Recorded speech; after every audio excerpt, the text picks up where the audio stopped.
I should have known something was wrong when the streetlights flickered. Not once, 3 times. Like a warning, I was too tired to understand. My shift at the hospital had run over by 4 hours.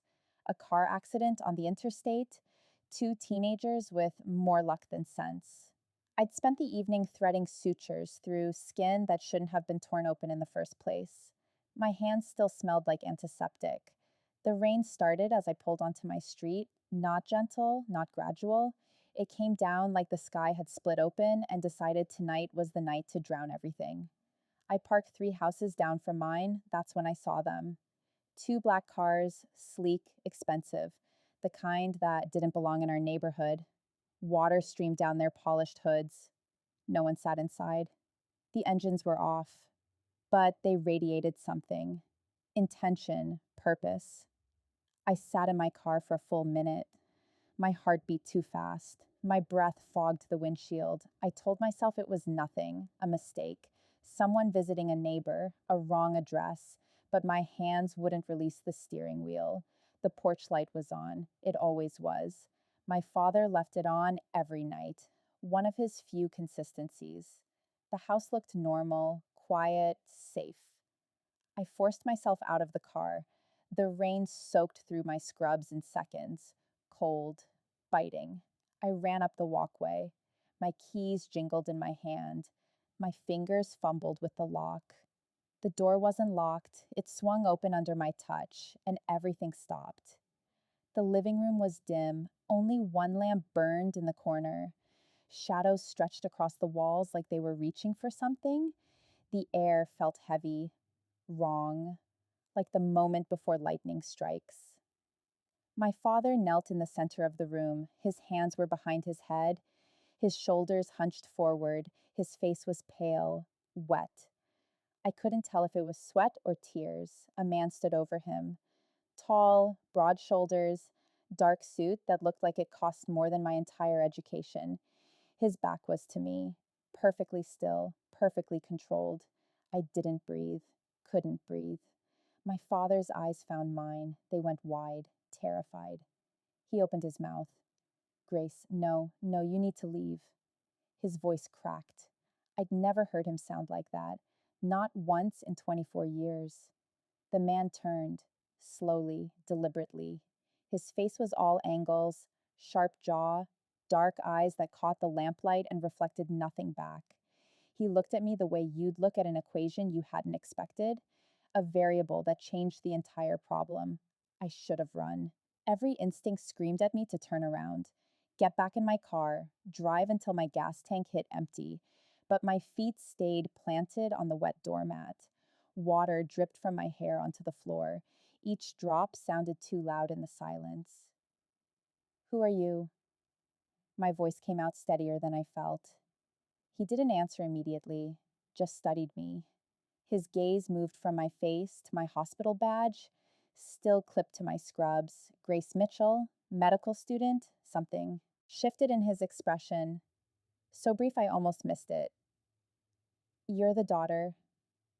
His voice was low, smooth, the kind of voice that didn't need to be raised to be obeyed. It wasn't a question. Grace, please. My father's voice broke.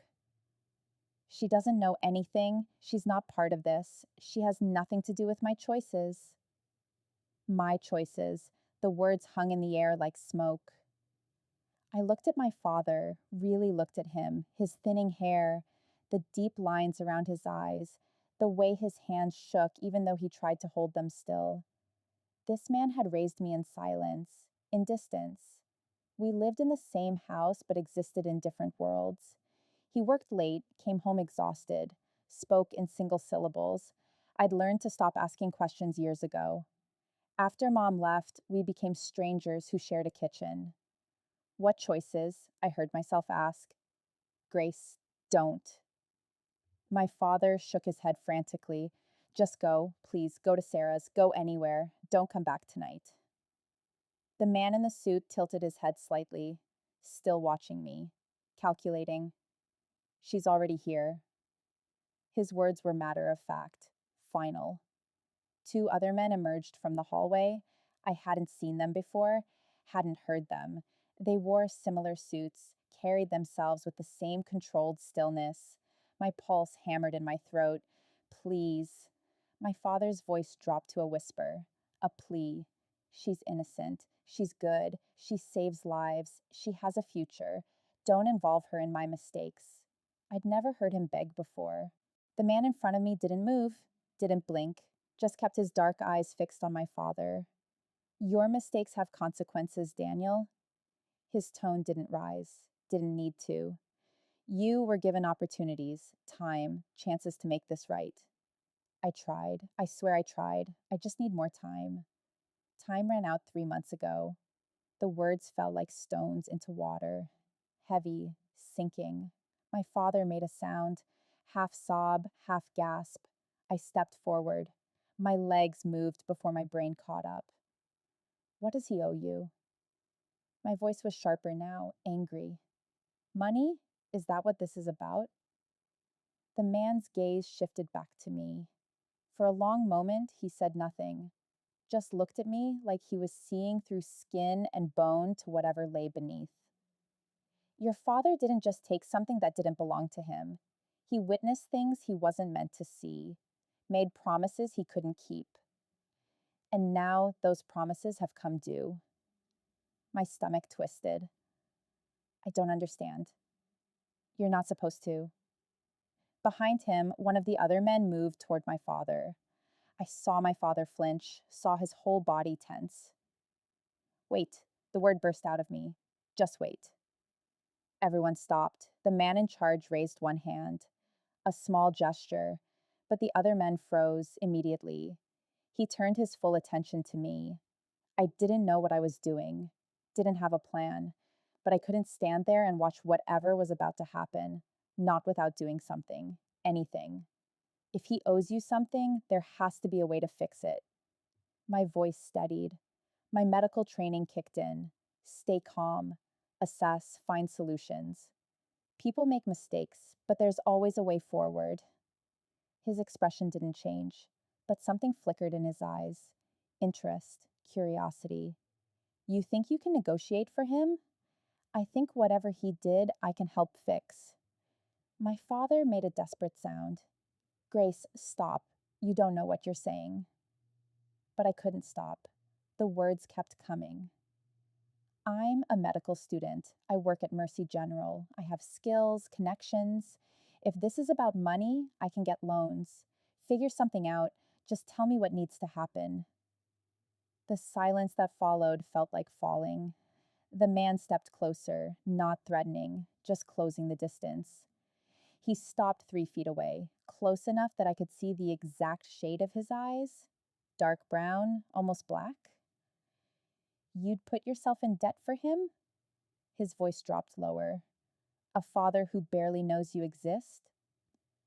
The observation cut deeper than it should have, because he was right. My father and I were strangers, connected by blood and nothing else. I didn't owe him loyalty, didn't owe him sacrifice, but he was still my father, and I was still standing in our living room watching him kneel on the floor like a man waiting for the end. He's all I have left. The truth came out quiet, simple. Something changed in the man's face. A crack in the mask, brief, almost imperceptible. He turned back to my father. You have 72 hours. My father's head snapped up. Hope and fear warred across his features. 72 hours to deliver what you promised. Every detail, every name, every location. The man's voice was cold steel. If you run, if you warn anyone, if you disappear, the consequences won't just fall on you. He glanced at me. The meaning was clear. My father's face went gray. I understand. Do you? The question was sharp. Because you've failed to understand for months now. So let me be explicitly clear. You have one final chance, and she comes with me until you deliver. The words took a moment to register. She comes with me.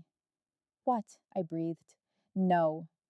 My father lurched forward, stopped when one of the other men moved. You can't take her. I'll do whatever you want. I'll cooperate. Just leave her out of this." The man ignored him, kept his eyes on me.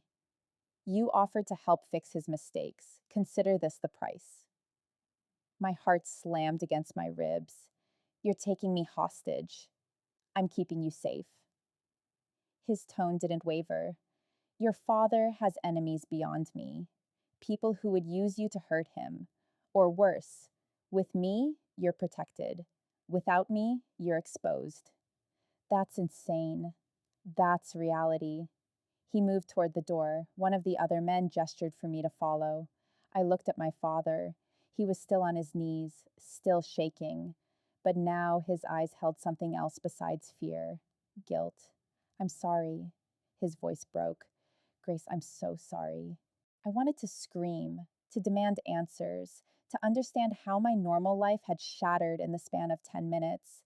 But the man was already at the door. Waiting, not forcing, not dragging, just waiting, like he knew I'd follow. And I hated that he was right, because what choice did I have? Stay here and wait for my father's other enemies to find me? Run and hope I could disappear faster than they could search? Or trust the man who just turned my world upside down? I walked toward the door. My legs felt numb. My mind screamed warnings, but my feet kept moving. The man held the door open. Rain poured beyond the threshold. The night swallowed the streetlights. I stopped beside him, close enough to feel the heat radiating from his presence. "What do I call you?" The question came out steadier than I felt. He looked down at me, dark eyes unreadable. "You don't." Then he stepped into the rain, and I followed him into the storm. The rain hit me like a physical force. Cold, relentless, within seconds I was soaked through. One of the men opened the rear door of the first car. Dark interior, leather seats, the kind of vehicle that cost more than 3 years of my tuition. The man who'd stood over my father gestured toward it. Not rough, not gentle, just expectant. I hesitated on the sidewalk. Water streamed down my face. My scrubs clung to my skin. Every rational part of my brain screamed that getting into that car was a mistake I couldn't undo. But I thought of my father, on his knees, broken, 72 hours. I climbed inside. The door closed behind me with a soft, final click.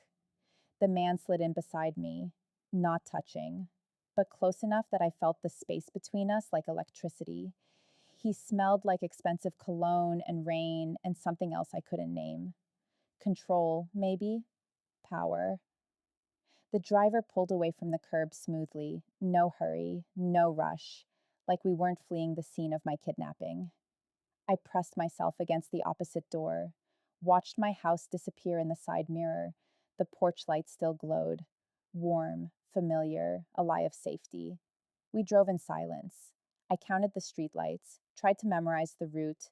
Left on Maple, right on Carson, straight through downtown. My medical mind cataloged details automatically. Defensive reflex, prepare for the worst. Always know your exits. But the rain made everything blur. The man beside me hadn't moved, hadn't spoken, just sat there with the stillness of someone who'd mastered the art of waiting. I couldn't stand it anymore. "Where are you taking me?" "Somewhere safe." His voice cut through the drum of rain on the roof. "That's not an answer. It's the only one you're getting tonight." My hands curled into fists in my lap.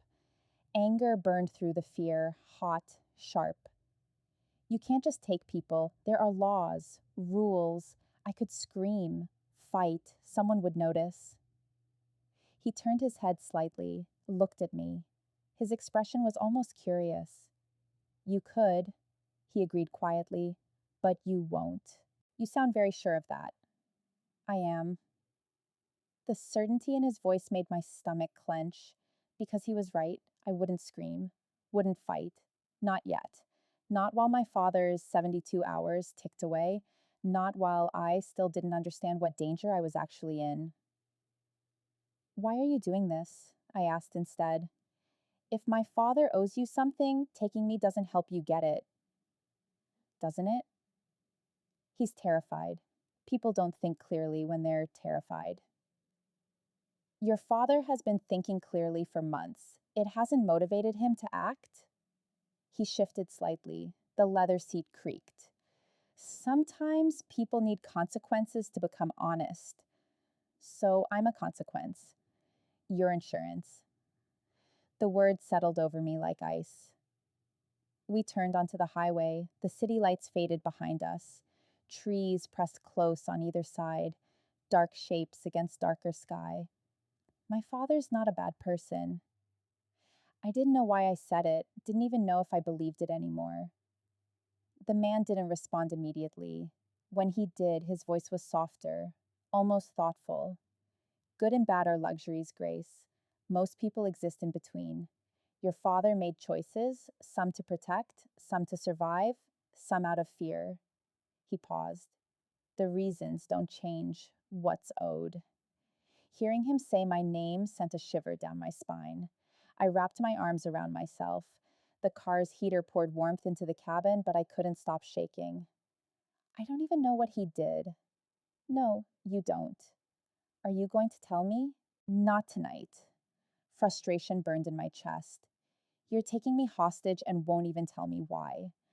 I'm keeping you alive. His tone sharpened. There's a difference. I turned to look at him fully, really study him in the dim light from the dashboard. Strong profile, jaw tight, eyes fixed forward. He sat with perfect posture, controlled, contained. But there was something else beneath the surface, something I couldn't quite name. You don't look like a criminal? The words slipped out before I could stop them. His mouth curved, not quite a smile, something darker. What do criminals look like? I don't know, not like you. Then you haven't met enough of us. The casual way he claimed the label made my breath catch. Us. What's your name? I tried again. I told you, you don't need it. Everyone has a name?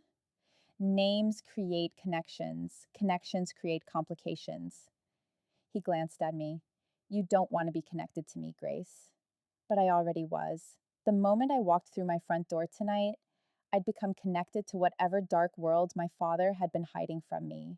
We drove for another 20 minutes. The highway gave way to smaller roads, then to gravel, trees thick enough to block out the sky, no streetlights, no other cars, just darkness and rain and the steady hum of the engine. Finally, we turned onto a long driveway. Gravel crunched under the tires. At the end sat a house, large, modern, all windows and clean lines. Lights glowed from inside, warm, almost welcoming. If you ignored the gate we'd passed through and the cameras mounted on the trees. The car stopped. The driver got out first, checked the surroundings, then opened my door. I climbed out on shaking legs. The rain had softened to a drizzle. Mist hung in the air like ghosts. The man appeared beside me, close enough that I felt his presence like heat.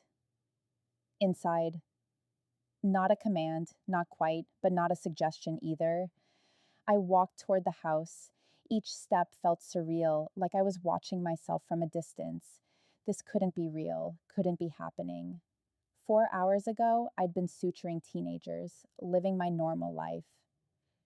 Complaining about double shifts and student loans, now I was walking into a stranger's house in the middle of nowhere. The front door opened before we reached it. Another man stood in the entry. Older, gray at the temples. He nodded at my captor, said nothing. We stepped inside. The interior was beautiful. Hardwood floors, minimalist furniture, art on the walls that probably cost more than my car. Everything clean, ordered, controlled, like the man who'd brought me here. There's a room upstairs. He spoke without looking at me. Second door on the right. You'll find clothes, towels, whatever you need. I stood dripping on his expensive floor, numb, exhausted, terrified. What happens now? My voice came out small. He finally turned, looked at me fully, his dark eyes swept over my face, lingering, assessing. Now you wait. Your father has 72 hours to deliver what he promised. If he does, you go home. If he doesn't, He trailed off. If he doesn't, what? Let's hope it doesn't come to that. The non answer was worse than any threat. I felt tears prick at the corners of my eyes, blinked them back. I wouldn't cry, not in front of him, not when everything felt like it was crumbling around me. I have a shift tomorrow at the hospital. People are expecting me. Someone will call in sick for you. I have a life, friends, responsibilities. Not for the next 3 days. The finality in his voice cracked something inside me. All the fear, all the anger, all the confusion of the past hour crashed over me at once. You can't do this. My voice rose. You can't just steal someone's life because their father made mistakes. I didn't choose this. I didn't do anything wrong. He stepped closer, not threatening, but deliberate. His presence filled the space between us. You're right. His voice was quiet, steady. You didn't choose this. You didn't do anything wrong. But your father's choices don't care about fairness. The people hunting him don't care about your innocence. So, yes, I can do this, and I am. We stood there, too close. The air between us felt charged, heavy. I wanted to argue, to fight, to demand he take me home, but I saw something in his eyes that stopped me. Not cruelty, not indifference, something almost like regret. Go upstairs, Grace. His voice gentled slightly. Get dry. Rest. We'll talk more in the morning. I didn't move. Couldn't. My feet felt rooted to the floor. He reached past me. For a terrible, breathless moment, I thought he might touch me, but he just pointed toward the stairs. Second door on the right. I forced myself to walk. Each step felt mechanical. Wrong. At the base of the stairs, I stopped, looked back. He stood exactly where I'd left him, watching, a dark figure in an expensive suit. Water still glistened in his hair. His expression was unreadable. My father's going to do what you asked. I said it like a prayer, like saying it out loud could make it true. His jaw tightened. I hope so. Something in the way he said it made my chest constrict. He hoped, but he didn't believe.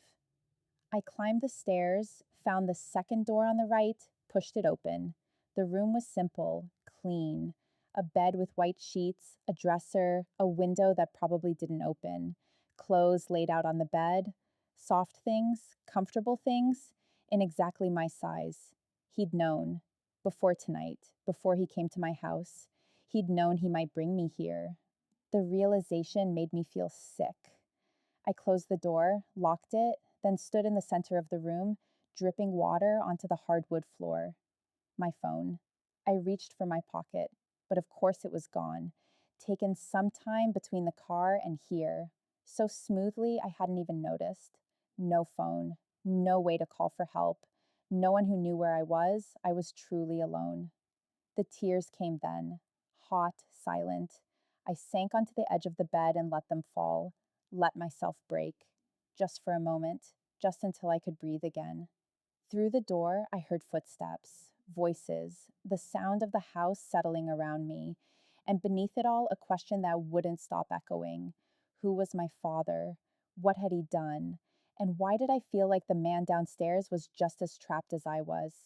I woke to silence, not peaceful silence, the kind that pressed against your eardrums, heavy, unnatural. For a moment, I didn't remember where I was. The ceiling was wrong. Too high, too white. The sheets smelled like lavender and something expensive. Then it all crashed back.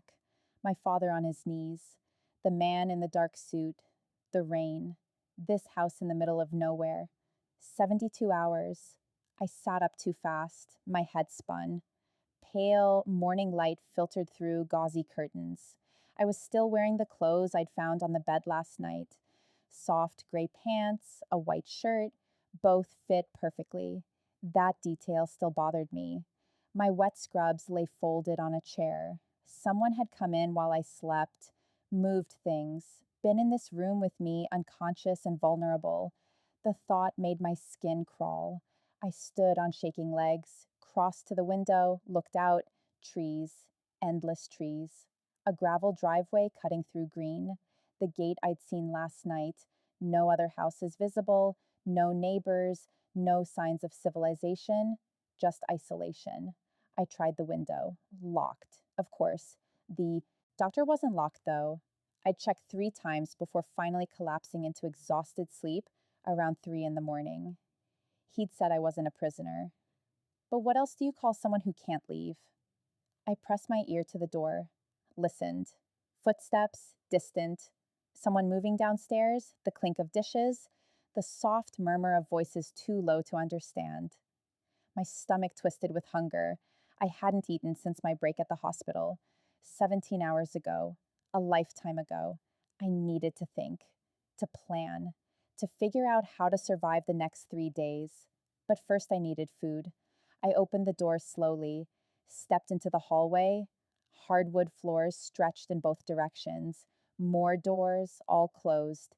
Everything clean, minimal, like a hotel designed by someone who didn't believe in warmth. I made my way downstairs, each step careful, quiet. The voices grew clearer. 2 men, one I recognized, him. I stopped at the base of the stairs. The living room opened to my right, kitchen to my left. I could see him through the doorway, standing by the counter, coffee cup in hand. He'd changed clothes, dark jeans, black shirt, his hair still damp from a shower. He looked different in daylight.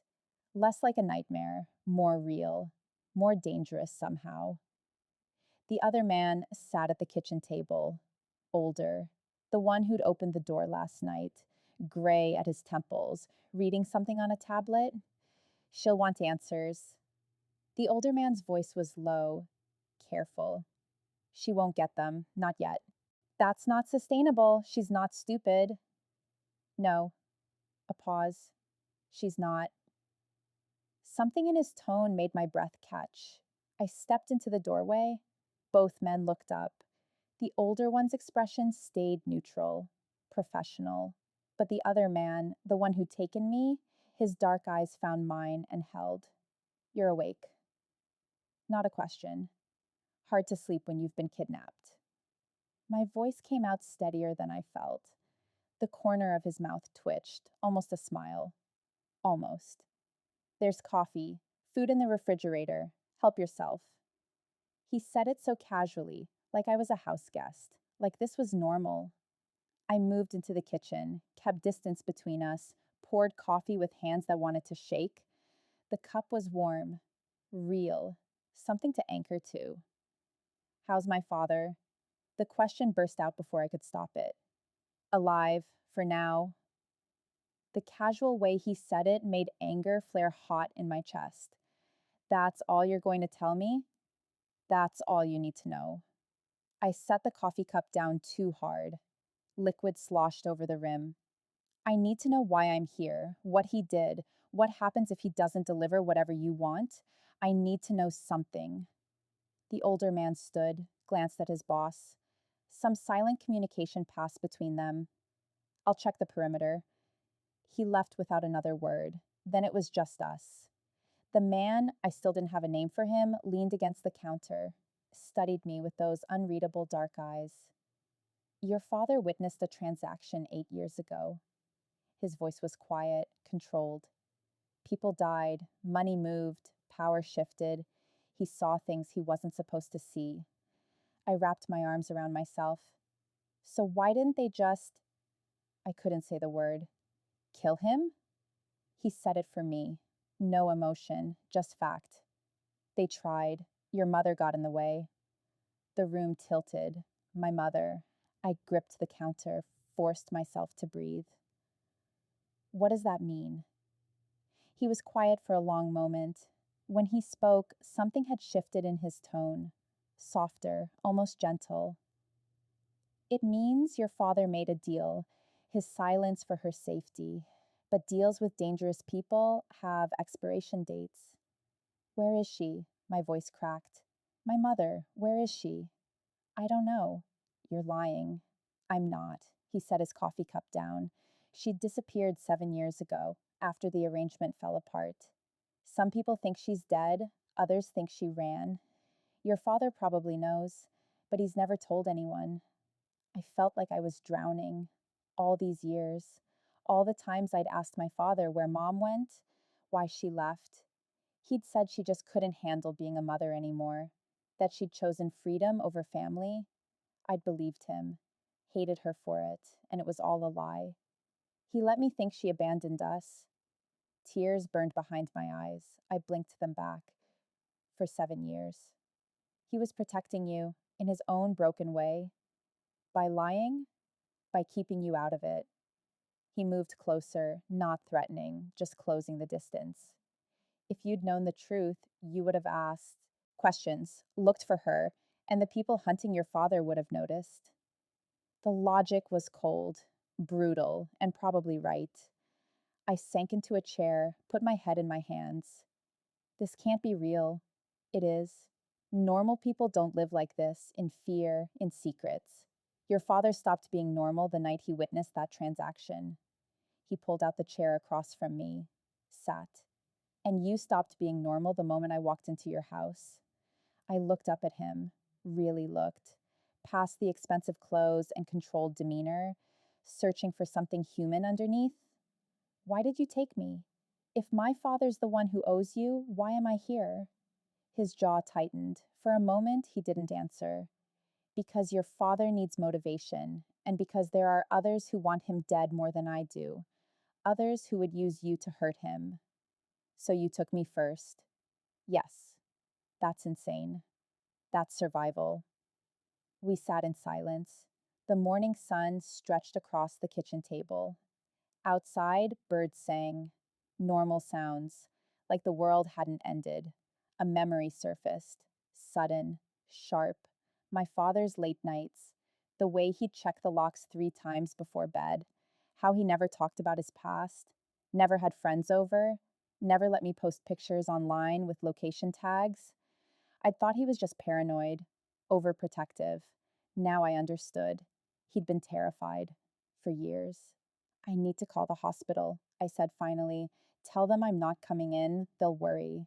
Already done. You have the flu. Doctor's orders to stay home for a week. You can't just. I can, and I did. He leaned forward slightly. Grace, listen to me. For the next 72 hours, you don't exist outside this house. No calls, no messages, no contact with your old life.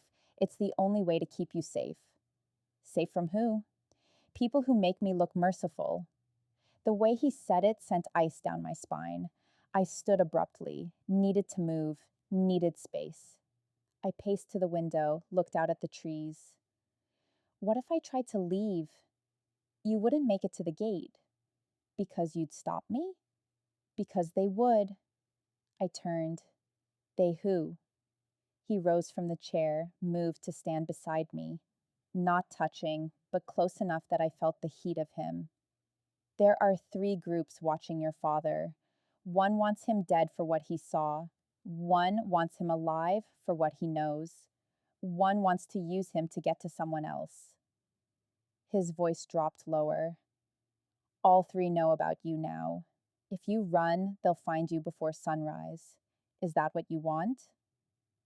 The same words he'd said last night, but now they landed differently because I heard what he wasn't saying.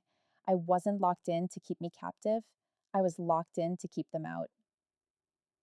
So I'm bait. My voice came out hollow. No. Something flickered in his expression. You're protected. What's the difference?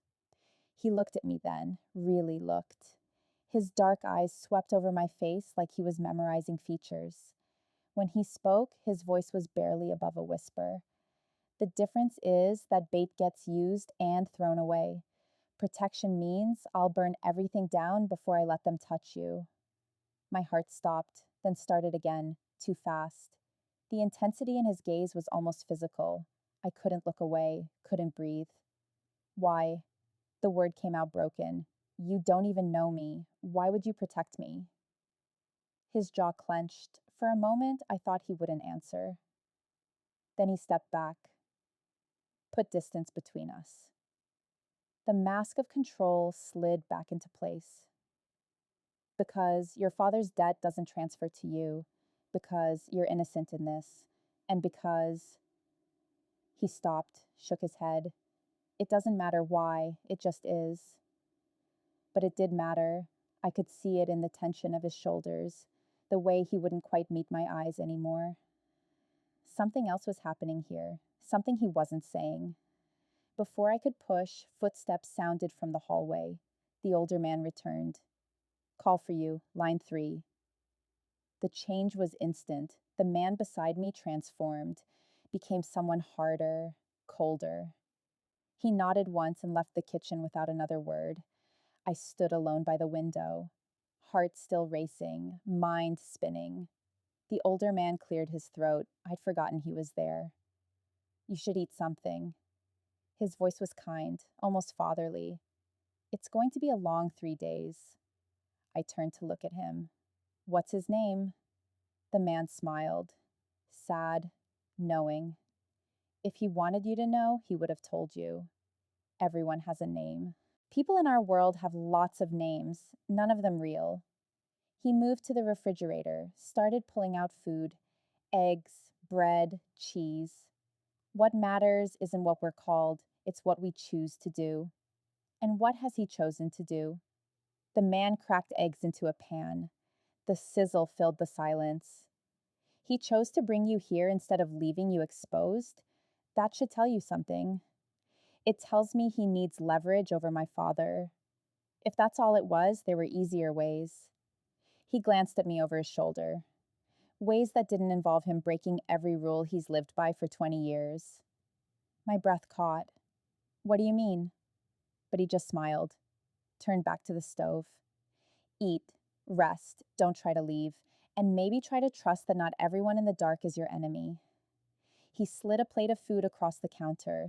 Perfect scrambled eggs, toast, fresh fruit. My stomach growled despite everything. I sat, ate, let the normalcy of the moment settle over me like a blanket. But my mind wouldn't stop turning. 20 years of rules, broken for me. Why? And why did part of me want to find out? 3 days felt like 3 weeks. Time moved differently here, stretched thin. Each hour marked by routine I hadn't chosen. Breakfast at 7, guards changing shifts at noon and midnight. Doors locked at 10. I learned the rhythm without meaning to. The house had 6 men rotating through, silent, professional. They nodded when I passed, never spoke, never smiled, just watched with eyes that cataloged everything.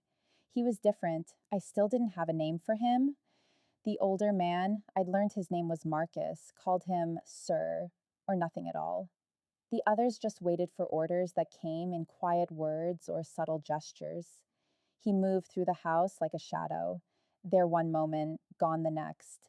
I'd hear his voice from behind closed doors, speaking in that low, controlled tone that somehow commanded more authority than shouting ever could. I watched him when I thought he wouldn't notice, couldn't help it. The way he held himself, perfectly still, perfectly contained. Like he'd learned to take up exactly the amount of space required and not an inch more. But sometimes I'd catch him staring out windows, lost in thought, and something in his expression would crack, just for a second. Something that looked almost like loneliness. Then he'd notice me watching, and the mask would slide back into place. We didn't talk much. Mornings, he'd appear in the kitchen, pour coffee, ask if I'd slept. I'd say yes even when I hadn't. He'd nod and disappear into his office. Evenings, he'd check the perimeter himself. I'd see him through the windows, walking the tree line, phone to his ear, always alert, always scanning, protecting or imprisoning. I still couldn't tell which. On the second day, I tried to make conversation. Do you ever leave? I asked over breakfast. He looked up from his coffee. When necessary. That's not an answer. It's the one you're getting. I set my fork down too hard. Do you ever give real answers? Do you ever stop asking questions? Not when I'm being held against my will. Something flickered in his eyes. You're free to walk out the front door anytime you want, Grace. Right, and I'll be dead before I reach the road. So you understand the situation. I understand I'm trapped. That's not the same as being free. He was quiet for a long moment. When he spoke, his voice was softer. No, I suppose it's not. Then he left, and I sat alone in the too bright kitchen, feeling like I'd lost an argument I didn't know we were having.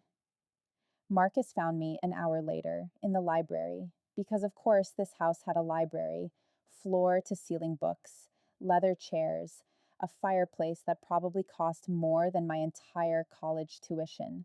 I was curled in a chair by the window, trying to read, failing. He's not good at explaining himself. Marcus said it gently, like an apology. I looked up. Is anyone in your world? Fair point. He settled into the chair across from me. But he's worse than most. Spent too long learning to keep everything locked down. Hard habit to break. Why are you telling me this? Because you're trying to understand him, and I think maybe you should. I closed the book. I don't want to understand him. I want to go home. Do you? Marcus tilted his head, studied me. Because you haven't tried very hard to leave. The observation stung because it was true. I'd thought about it, planned routes, imagined scenarios, but I hadn't actually tried, because part of me knew he was right. Out there, I was exposed, vulnerable. Here, I was protected. Marcus said the word like he'd read my mind. Whether you want to admit it or not, I looked away. Out the window at the endless trees. My father's time is almost up. What happens then? I don't know. Will he kill him? Marcus hesitated, just for a second, but I caught it. That's not my call to make. But you know something, I can see it. He sighed, rubbed his face, suddenly looked much older. Your father made promises to a lot of dangerous people. Some wanted his silence, some wanted his testimony, some wanted him gone entirely. He leaned forward. The man who brought you here, he's trying to find a path where your father survives and you stay safe. But those two things might not be possible at the same time. My chest tightened. What does that mean? It means choices are coming, hard ones, and not everyone gets to walk away. Before I could respond, footsteps sounded in the hallway. Quick, urgent. He appeared in the doorway, face tight, phone in his hand. Marcus, now. Marcus rose immediately, but I stood too. What's wrong? He looked at me, really looked. And for the first time since I'd met him, I saw something raw in his expression. Fear. Stay here. Not harsh, almost pleading. Don't leave this room. Understand? What's happening? Grace, please. He stepped closer. Just this once. Do what I ask without questions. The intensity in his voice froze me in place. I nodded. He and Marcus disappeared. I heard low voices, doors closing, then silence. I stood alone in the library, heart pounding. Something had changed, something bad. I waited 5 minutes, 10, 15, then I heard it. His voice, raised, actually raised, coming from down the hall. I don't care what protocol says, the answer is no. Another voice, unfamiliar, cold. You're compromised. Everyone can see it. She's a liability. She's under my protection. Your protection doesn't override the organization. Then maybe I'm done with the organization. Silence, heavy, dangerous. I crept toward the door, pressed my ear against it. You'd throw away 20 years for her? The unfamiliar voice held disbelief. A girl you've known for 3 days? I'd throw away more than that. My breath stopped. Then you're a fool, a pause. Her father's stalling, he's not going to deliver, which means the debt transfers. You know the rules. Rules can change. Not these ones. Either you handle it or someone else will. No one touches her. That's not your decision anymore. Footsteps, moving toward the door. I stumbled back, tried to look casual, like I hadn't been listening. The door opened. A man emerged. Older, expensive suit, cold eyes that swept over me with calculation. So, this is what's compromised him. He said it like I was furniture. Interesting. He walked past without another word. I looked into the room. He stood by the window, back to me, shoulders rigid with tension. Marcus stood near the desk. He caught my eye, shook his head slightly, but I couldn't stay silent. What did he mean? The debt transfers? He didn't turn around. Go back to the library, Grace. No. I stepped inside.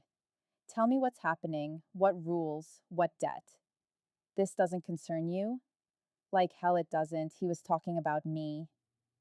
Finally, he turned. His face was a mask, but his eyes blazed.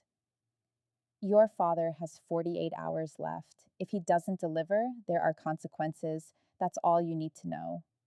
What kind of consequences? He said nothing. Tell me. Grace, tell me. My voice cracked. I have a right to know what happens to my father, to me. Stop treating me like a child who can't handle the truth. Something shifted in his expression. The mask cracked, just slightly. If your father doesn't deliver, the people he owes will consider the debt unpaid. In our world, unpaid debts transfer to family. The words settled over me like ice water. Transfer how? However they choose to collect. My knees went weak. I grabbed the back of a chair. You mean they'll come after me? Yes. To hurt my father, or to settle the debt themselves. His voice was hollow, empty. You become payment for what he owes. The room spun. I forced myself to breathe. In, out, in, out. And you? What will you do? He crossed the room, stopped in front of me, close enough that I had to tilt my head back to meet his eyes. I will do whatever it takes to make sure that doesn't happen. Even if it means going against your own people? Yes. Why? The question came out broken. Why would you risk everything for me? His jaw clenched. For a long moment, I thought he wouldn't answer. Then he reached out, almost touched my face, stopped himself. Because 8 years ago, I watched a girl sitting on her porch, reading a book, completely unaware that her whole world was about to shatter. His voice dropped to barely a whisper. I was there the night your mother disappeared. I saw your father make his deal, and I saw you through the window. 16 years old, still innocent, still whole. My heart stopped. You were there? I was following orders, watching your house, making sure your father understood the consequences of talking. He stepped back, put distance between us. You came outside, sat on the steps, just reading, like nothing in the world could touch you.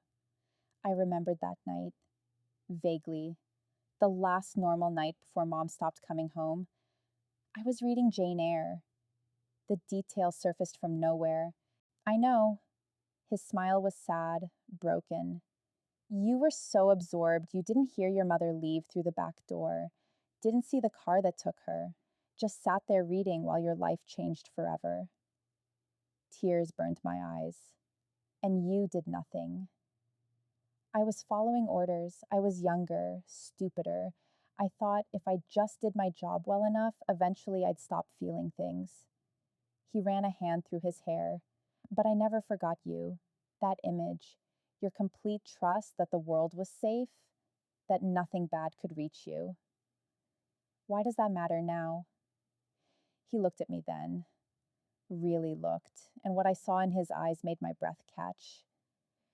Because when I walked into your house 3 nights ago and saw you standing there, still brave, still fighting, still somehow untouched by all the darkness your father dragged you into, I knew I couldn't be the one to take that away. The confession hung in the air between us. Marcus cleared his throat. I'll give you two some privacy. He left, closed the door quietly behind him. We stood in the heavy silence. Your father didn't just owe money. His voice was rough now, raw. He owed lives, testimony, information that could destroy powerful people, and I was sent to collect, to make sure he understood that time had run out. And me? You were supposed to be collateral, leverage, a reminder of what he stood to lose. He turned away, but I couldn't do it, couldn't use you like that. So I broke protocol, brought you here, told myself I was protecting you from the others. But the truth is, what? I whispered. The truth is, I've spent 8 years trying to forget a girl on a porch who reminded me I used to be human. And the moment I saw you again, I knew I'd failed. My heart hammered against my ribs. Every instinct screamed that I should be afraid, that this man was dangerous, that caring about him would only lead to more darkness. But I couldn't make myself step back. What happens now? I asked. Now I figure out how to keep you safe while my entire organization decides I'm a liability. He faced me again. Now I choose between the life I've built and the one person who makes me want to walk away from it. You don't even know me. I know enough. That's insane. Yes, he almost smiled. It is.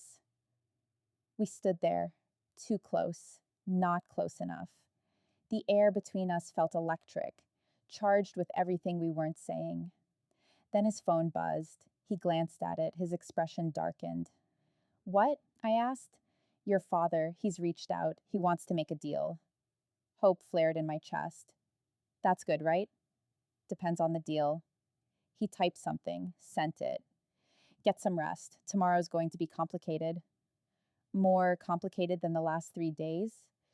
He looked at me, and something in his eyes made my stomach drop. Much more. He left, and I stood alone in his office, surrounded by wealth and danger and secrets I didn't understand. On his desk, partially hidden under papers, I saw the edge of a photograph. I shouldn't have looked. Knew I was crossing a line, but my hand reached for it anyway. I pulled it free. Stared. The photograph was old, faded. It showed a woman, young, beautiful, dark hair, warm smile. She stood on a porch. Our porch, my mother. My hands shook. I turned it over. On the back, in careful handwriting, Elena, last day. He'd kept a photograph of my mother from the night she disappeared. Why? What did it mean? Footsteps approached. I shoved the photo back, stepped away from the desk. Marcus appeared in the doorway. You should sleep. He said it gently, but his eyes were sad. Tomorrow everything changes. Marcus, who was my mother, really? He was quiet for a long time. When he spoke, his voice was heavy with old grief. She was someone who tried to save everyone and paid the price for it. What does that mean? It means your father's not the only one with debts to pay. He turned to leave, stopped. And it means you're more connected to all of this than you know. He left me alone with questions that multiplied faster than answers. I walked back to my room, climbed into bed, stared at the ceiling. Somewhere in this house, he was making plans, calculating risks, choosing between loyalty and something else, something he wouldn't name. And my father was out there, making deals, playing games with people who traded in lives. I was caught between them, between past and present, between danger and protection, between a man I should hate and feelings I couldn't explain. Outside my window, the night pressed close, dark, endless, and somewhere in that darkness, consequences were gathering. 48 hours until the deadline, 48 hours to figure out who I could trust, including myself. The deadline arrived with morning fog. I woke to silence. That heavy, pressing kind that meant something had shifted overnight. The house felt different, tighter, like it was holding its breath. I dressed quickly. The clothes laid out for me, dark jeans, soft sweater, felt like a costume now, playing a role in someone else's story. Downstairs, voices carried through closed doors. Tense, clipped, the easy rhythm of the past days had vanished. Marcus stood in the kitchen, alone, his face was drawn, tired. Coffee's fresh. He didn't look at me. I poured a cup with shaking hands. What's happened? Your father missed the deadline 3 hours ago. The cup nearly slipped from my grip. What does that mean? It means we're in uncharted territory now. He finally met my eyes. and people are getting impatient. Where is he? I meant the boss, though I still couldn't think of him that way. Not after what he told me yesterday. On a call. Has been since 4 this morning. Marcus rubbed his face. Grace, I need you to stay in your room today. No matter what you hear, no matter what happens. My stomach dropped. You're scaring me. Good. You should be scared. Footsteps sounded from the hallway. Heavy, multiple people. I turned as 3 men entered the kitchen. Not the usual guards, these were different, older, harder. They wore expensive suits like armor. The one in front stopped when he saw me. His eyes were cold, calculating. So, this is the complication. He said it to Marcus, not to me, like I was an object to be discussed. She's under protection. Marcus's voice was steady, but I heard the warning underneath. Protection that's costing us leverage, costing us credibility. The man stepped closer. Her fathers made fools of us all, and she's the reason why. That's not her fault, isn't it? He looked at me then, really looked. Your father's playing games because he knows we won't touch you. That ends today. Fear shot through my veins, ice cold. Marcus, the door behind them opened. He stepped through. His presence changed the entire room, made it smaller, more dangerous. Out. One word. Quiet. Absolute. The 3 men turned. The leader opened his mouth, closed it. Something in the boss's expression stopped whatever he was going to say. We need to discuss options. The man tried again, calmer. I set out. They left, but not quickly, making a point with their slowness, with the looks they exchanged. When the door closed, the silence was suffocating. He looked at me. His face was carefully blank, but I saw the tension in his shoulders, the tightness around his eyes. You need to go upstairs. What's happening? My voice came out steadier than I felt. Who were they? Grace, please, not now. Yes, now. I set my cup down. My father missed the deadline. That man said I'm a complication, that I'm the reason. You're not the reason for anything. He cut me off. Your father made his choices. This is on him. But they want to use me to get to him, don't they? He said nothing, which was answer enough. Let them. The words tumbled out before I could stop them. If it means my father delivers what you need, if it means this ends, just let them. His expression darkened. No, you don't get to decide that. It's my life. Which is exactly why you don't get to throw it away. He moved closer, voice dropping. You have no idea what you're offering. Then tell me, explain it. Stop treating me like I'm made of glass. You want to know? Something dangerous flashed in his eyes. Fine. Those men want to take you, use you as bait to draw your father out.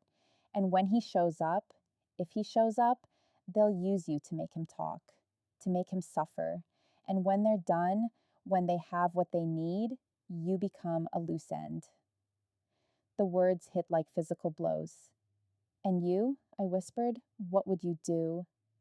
I'd burn the whole operation down before I let that happen. The certainty in his voice made my chest tighten. Before I could respond, his phone buzzed. He glanced at it, his jaw clenched.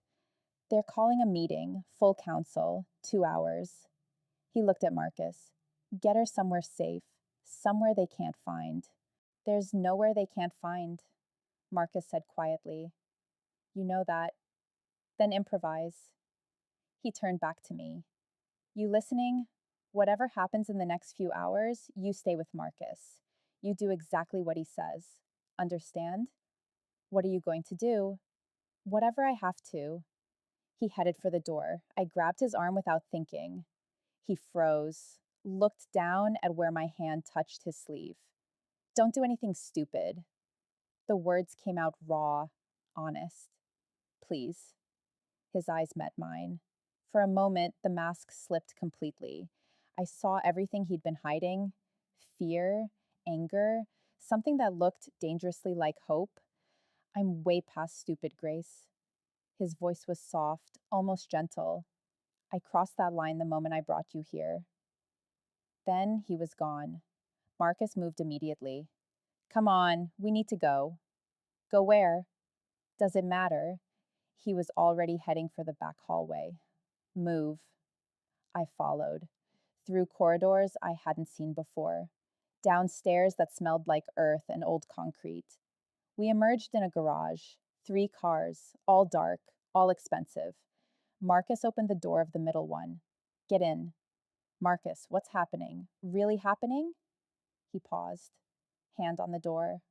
When he looked at me, his expression was sad, resigned. He's going to offer himself, trade his position, his territory, maybe his life, whatever it takes to keep you off the table. My heart stopped. He can't do that. He can, and he will. Marcus gestured toward the car, which is why we need to be long gone before the council makes their decision. What decision? Whether to accept his offer or take you both. The words settled over me like snow, cold, suffocating. I climbed into the car. Marcus slid into the driver's seat, started the engine. We pulled out of the garage. Down a long driveway I hadn't seen before. Trees thick on both sides. My mind raced. He was going to sacrifice everything. For me, a girl he barely knew. A girl who reminded him of a memory 8 years old. It was insane. The explosion came from nowhere. One moment we were driving, the next, the world was fire and sound, and Marcus wrenching the wheel hard right. The car skidded, tires screaming.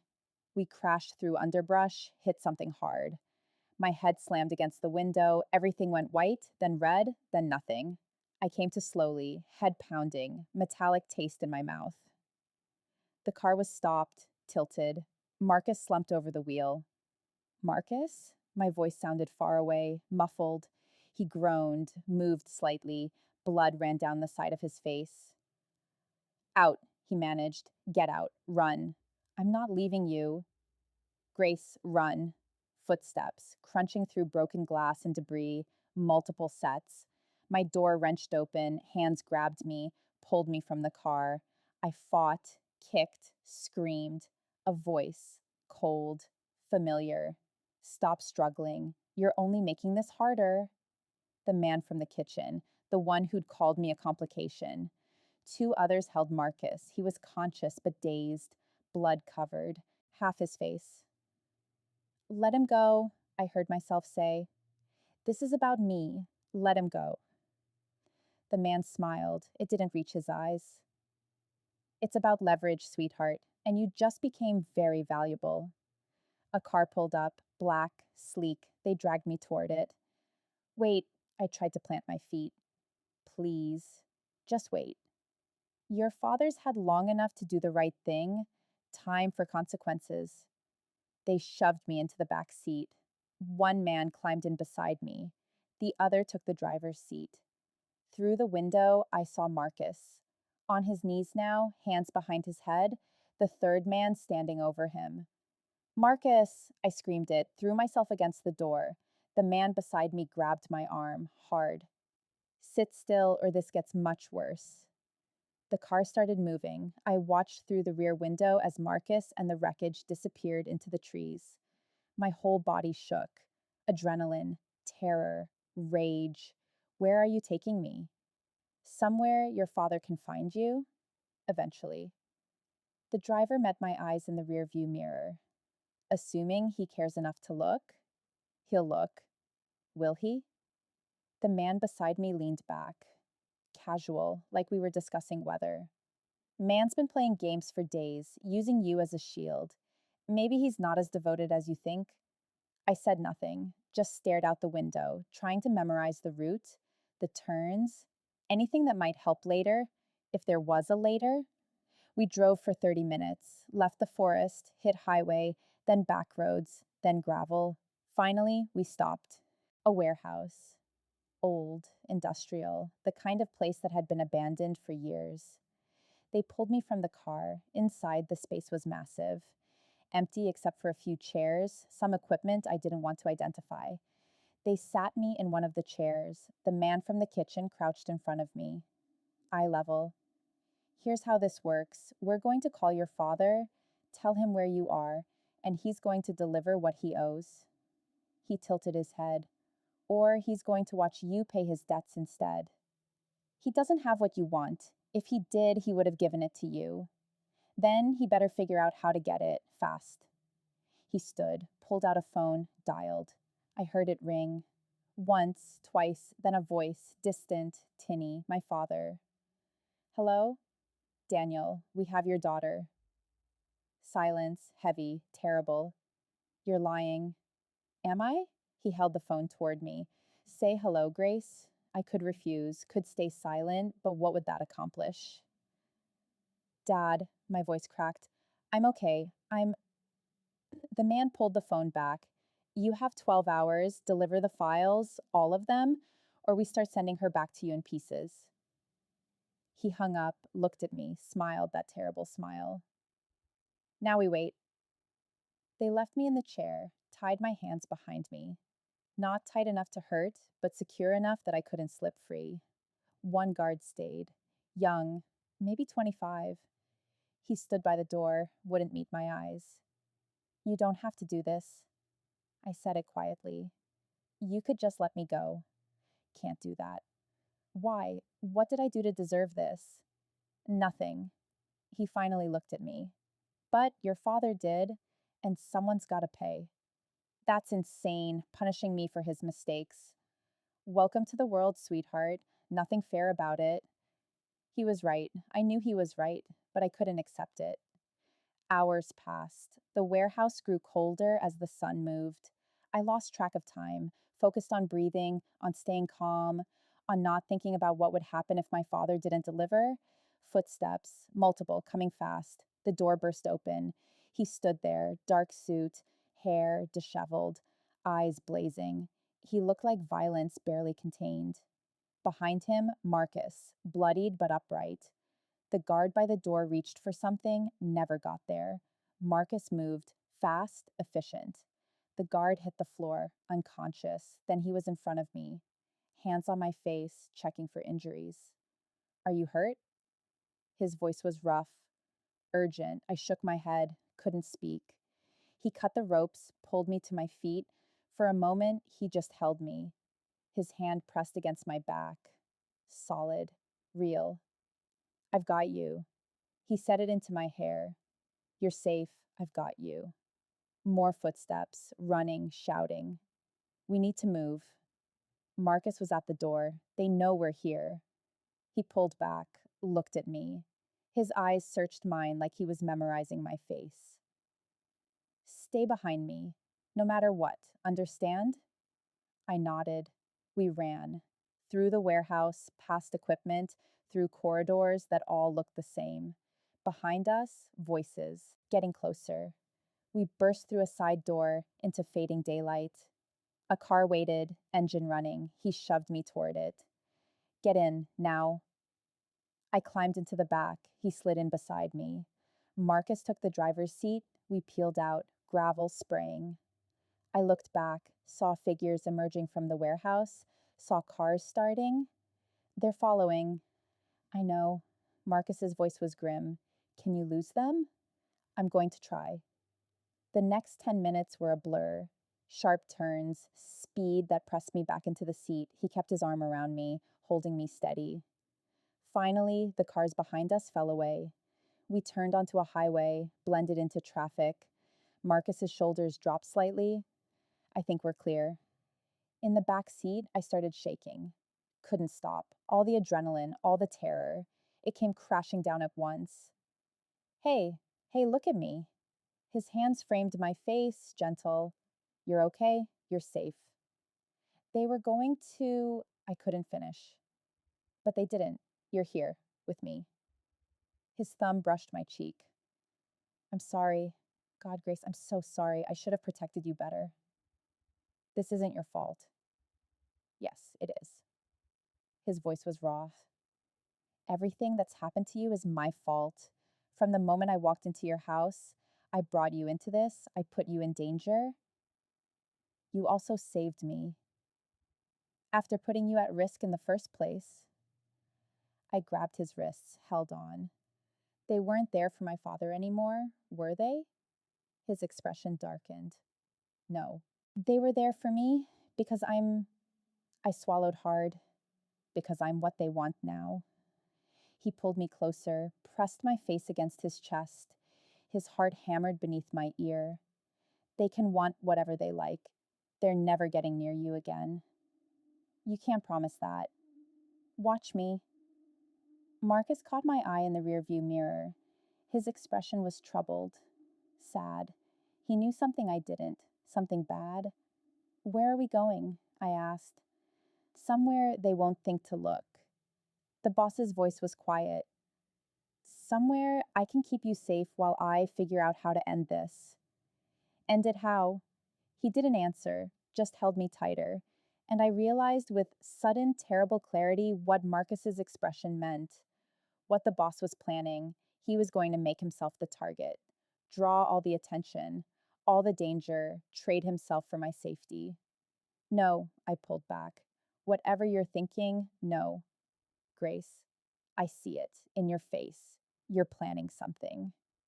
My voice rose. Something that ends with you sacrificing yourself, and I won't let you. You don't have a choice. Neither do you. I grabbed his jacket. You don't get to save me and then throw your life away. That's not fair. That's not fair? He almost smiled, broken, sad. Nothing about this is fair, but it's the only way I know to keep you breathing. Then find another way. There isn't one. We stared at each other, the space between us charged with everything we couldn't say. Marcus cleared his throat. We're here. I looked out the window, another house, smaller than the last, more isolated. Where is here? The end of the road, the boss said quietly. One way or another. We went inside. The house was cold, dark. Marcus turned on lights, started checking windows, exits. The boss stood in the middle of the empty living room. For the first time since I'd met him, he looked lost. I crossed to him, stood close enough to feel his warmth. Talk to me, really talk. No more walls, no more control. My voice shook. Tell me what happens next. He looked down at me, and in his eyes I saw everything he'd been hiding. Fear, desperation, and something else. Something that made my breath catch. What happens next is I make sure you survive this. His voice was barely a whisper, even if I don't. No. The word tore from my throat. You don't get to say that. You don't get to plan your own ending like it's the only option. Grace. No. I stepped closer. I didn't survive being kidnapped twice in one day just to watch you throw yourself on a pyre. There has to be another way. There isn't. His voice was hollow, final. You don't understand the forces at play here. The people involved, they won't stop, not until they get what they want. And what do they want? He turned away, walked to the window, stared out at the darkness. The truth about what your father witnessed, about who gave the orders, about where the bodies are buried. He pressed his hand against the glass, literally and figuratively. Marcus appeared in the doorway. His face was still bloodied, but his eyes were clear, alert. Perimeter's secure, for now, but we can't stay here long. I know. The boss didn't turn around. Give us a moment. Marcus hesitated, looked at me. Something passed across his face. Understanding, maybe pity. Then he left us alone. The silence stretched, heavy, suffocating. I couldn't stand it anymore. Tell me everything. My voice shook. No more pieces, no more hints. I want the whole truth, from the beginning. Grace, please. The word broke. I've earned that much, haven't I? He was quiet for so long I thought he wouldn't answer. Then his shoulders dropped. The fight drained out of him. Yes, you have. He turned, moved to the worn couch against the wall. sat like the weight of the world had finally caught up with him. I sat beside him, not touching, but close. 8 years ago, your father worked as an accountant, unremarkable, invisible, the perfect person to clean money without drawing attention. He spoke slowly, carefully, like each word cost him. He was good at it, too good. The organization moved him up, gave him access to higher level operations. What organization? Does it matter? They're all the same. Different names, same structure, same rules. He rubbed his face. Your father was in a meeting. Routine, just numbers and accounts. But then someone made a call, an order, and he was in the room when they decided to eliminate a problem. My stomach turned. What kind of problem? A federal prosecutor, someone getting too close to the network. They discussed it like they were planning a dinner party. Casual, efficient. Your father sat there, took notes, pretended he didn't understand what he was hearing.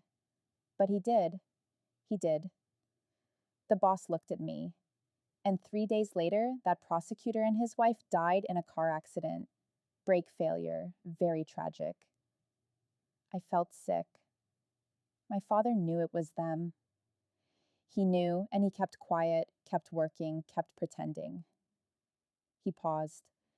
Until your mother found out. My breath stopped. What?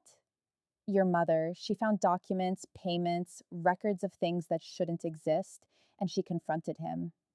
His voice gentled. Elena was brave, too brave. She wanted him to go to the authorities, to testify, to do the right thing. Elena.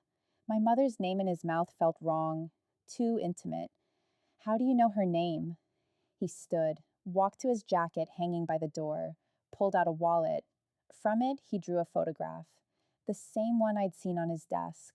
My mother, young, smiling, on our porch. He handed it to me, because I was there the night she disappeared. The words landed like stones in water, sinking, drowning everything else. I couldn't finish. I was 24, new to the organization, following orders without question. They sent me to watch your house, to make sure your father understood the consequences of his wife's demands. He sat back down, farther away now. I sat in a car down the street, watched your house for 3 nights, and on the third night she left through the back door. 2 men were waiting. They took her, just took her, and I sat there and did nothing. Tears burned my eyes. Where did they take her? I don't know. I wasn't told. That's not how it works. You follow orders, you don't ask questions. His hands clenched into fists. But I saw you. That same night, you came outside, sat on the porch steps, started reading. You were so absorbed, so completely unaware that your mother had just been taken 20 feet from where you sat. I remembered. The book, Jane Eyre. The last normal moment before everything changed. Why didn't you stop them? I was a coward. Simple, brutal, honest. I told myself I was following orders, that it wasn't my place to interfere, that this was just business. He looked at me, pain raw in his eyes. But the truth is, I was afraid of what they'd do to me if I broke protocol, of losing my position, my future. I chose my comfort over your mother's life. The confession hung between us, heavy, unforgivable. I should hate him, should scream, should run, but I just sat there, numb. What happened to her? I don't know, his voice cracked. No one does. Some think they killed her, made an example.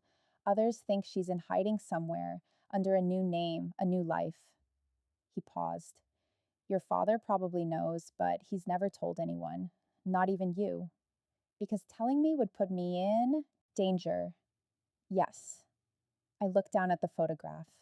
My mother's smile, so genuine, so alive. You kept this for 8 years. Yes. Why? He was quiet for a long time. When he spoke, his voice was barely audible. Because I needed to remember. What happens when you choose wrong? When you follow orders instead of conscience? When you let fear make you a coward? He met my eyes. And because when I looked at you that night, I saw something I'd forgotten existed: innocence, trust, the belief that the world was fundamentally safe. It's not. No, it's not. He reached out, almost touched my hand, stopped himself. But you were, and I wanted to protect that, even if I couldn't protect your mother. Tears spilled down my cheeks. I couldn't stop them. So you've been carrying this guilt for 8 years. It's not guilt I'm carrying. His eyes locked on mine. It's responsibility for not acting when I should have, for not being brave enough, for letting a woman die and a girl lose her mother because I was too afraid to break the rules. And now, coming into my house, taking me, protecting me from your own organization, that's you trying to make up for it? No. He shook his head. There's no making up for what I failed to do. But when your father's name came across my desk 3 weeks ago, when I got the order to handle him and anyone connected to him, I knew I had a choice. Make the same mistake twice, or finally do what I should have done 8 years ago, which is protect you at any cost. His voice was fierce. Even if it destroys me, even if it costs me everything I've built, you don't deserve to pay for your father's choices, or mine. I stared at him. This man who'd stolen me from my life, who'd held me captive, who'd broken every rule he'd lived by. This man who'd been haunted by my mother's disappearance for 8 years. My father, I said slowly, he sent me the note, the one that brought me home that night. He knew you were coming. Yes, he knew, and he still brought me into it. He was desperate, thought maybe I'd hesitate if you were there, give him more time. His expression darkened. He was right, but not for the reasons he thought. I stood, paced. My mind spun with too much information, too many revelations. So the people who took me today, they weren't working for you. No, they're a rival faction. The same ones who wanted your mother silenced, who want your father dead, who see you as... He stopped. As what? As leverage or vengeance or both. He stood. When your father witnessed that prosecutor's death, he became a liability. Your mother's disappearance was supposed to keep him quiet. It worked for a while. But then things shifted. New leadership, new priorities, and suddenly what happened 8 years ago became relevant again. Because? Because the prosecutor's son is now a federal judge, and he's been investigating his parents' death, getting close to the truth. He moved closer. If your father testifies, he can connect the dots, prove it was an organized decision, bring down dozens of people, including some very powerful names. So they want him dead before he can talk. Yes, and they want you dead because you're potential leverage, or a witness, or simply a loose end. His jaw clenched. I won't let that happen. Even if it means betraying everyone you've ever worked with, I already betrayed them. The moment I brought you here instead of using you as bait. He stepped closer. There's no going back now, not for me. I looked up at him, saw the truth written in every line of his face. The resignation, the determination, the acceptance of consequences. You're going to offer them a trade, you for me, if I have to. That's insane. That's the only card I have left to play. No. I grabbed his arms. There has to be another option. Something that doesn't end with you dead and me. My voice broke. Me alone again. Something shifted in his expression, softened. Grace. He said my name like a prayer. You're not alone. You'll never be alone. Marcus will protect you, get you somewhere safe, set you up with a new identity, a new life. I don't want a new life. Tears streamed down my face. I want... I stopped because I didn't know how to finish that sentence. What did I want? My old life was gone, shattered. Even if I could go back, I'd never be the same person who'd walked through that door 4 nights ago. My father was a coward, a liar, a man who'd let My mother disappear rather than face his choices. And this man, this dangerous, complicated, haunted man, had done terrible things. Failed people who needed him, lived in darkness so long he'd forgotten what light looked like. But he'd also saved me, protected me, broken himself open trying to make different choices. I want to understand, I finished quietly, how someone can do such terrible things and still be capable of this, of protecting me, of carrying guilt for 8 years, of choosing to sacrifice everything rather than hurt someone innocent. People are complicated. His hands came up, framed my face, gentle, careful. We're not good or bad. We're just human, making choices, some right, most wrong, trying to live with the consequences. Is that what you've been doing? Living with consequences? I've been surviving them. There's a difference. I leaned into his touch, let myself feel the warmth of his hands, the steadiness of his presence. I should hate you. The words came out broken. You were there. You watched them take my mother. You did nothing. I know. You've been part of this world, done things I can't even imagine, hurt people, destroyed lives. Yes. And you took me, held me captive, turned my life upside down. All true. I looked up at him, met his eyes. But you're also the only reason I'm still alive. The only person who's been honest with me, who's chosen to protect me when everyone else wants to use me. My voice dropped to a whisper. I should hate you. I want to hate you. But you don't. He said it like a confession, like he'd been waiting for me to realize. No. The admission felt like falling. I don't. His thumb traced my cheekbone, wiping away tears. You should. It would be easier, cleaner.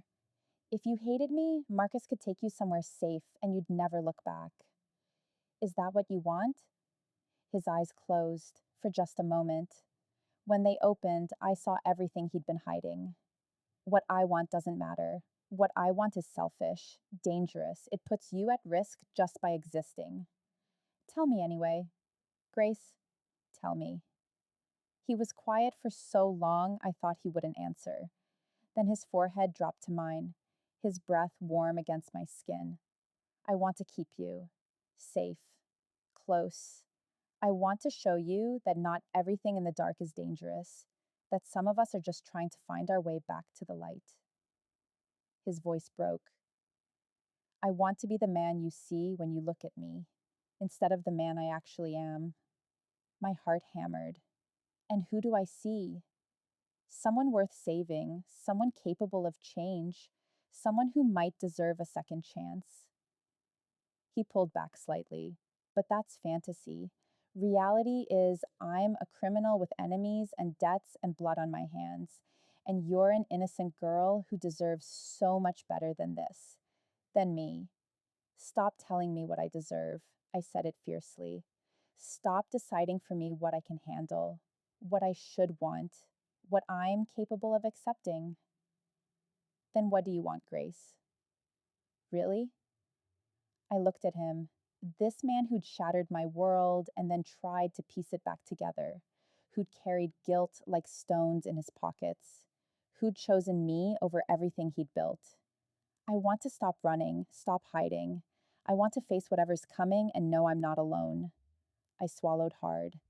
And I want you to stop trying to sacrifice yourself like you're worth less than me, like your life doesn't matter. Because it does. To Marcus, to I stopped, couldn't say it. To you, he finished softly. I nodded, unable to speak. His eyes searched mine, like he was trying to memorize every detail. Then he smiled, sad, beautiful, broken. You're going to destroy me, you know that? Good, I managed. Will be even then. He laughed, actually laughed. The sound rough, unpracticed, like he'd forgotten how. Then his expression grew serious again. There's something else you need to know about why they want you specifically, not just as leverage. Dread settled in my stomach. What? Your mother, before she disappeared, she made copies of your father's records, everything he'd documented about the prosecutor's death, the people involved, the money trail. He paused. No one knows where she hid them, but if they exist, if they surface, dozens of powerful people go to prison. And they think I know where they are? They think your father might have told you, or that your mother left you a message. Something. His hands dropped from my face.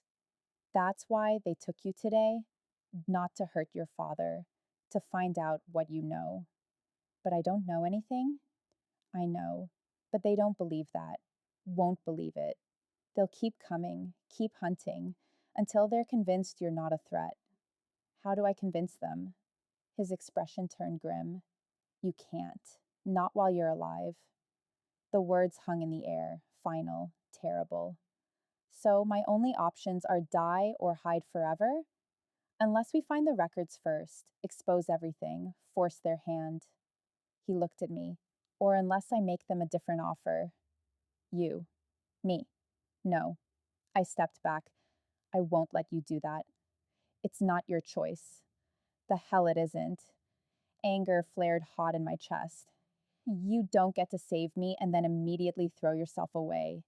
That's not protection. That's just trading one nightmare for another. Marcus appeared in the doorway. His expression was troubled. We have a problem. The boss turned. What kind? Phone call from your organization. They know where we are. They're coming. He glanced at me. And they're not alone. The rival faction, the ones who took her, they've made an alliance. They're coming together. My blood went cold. How long? The boss's voice was calm. Too calm. Hour, maybe less. He nodded once, turned to me.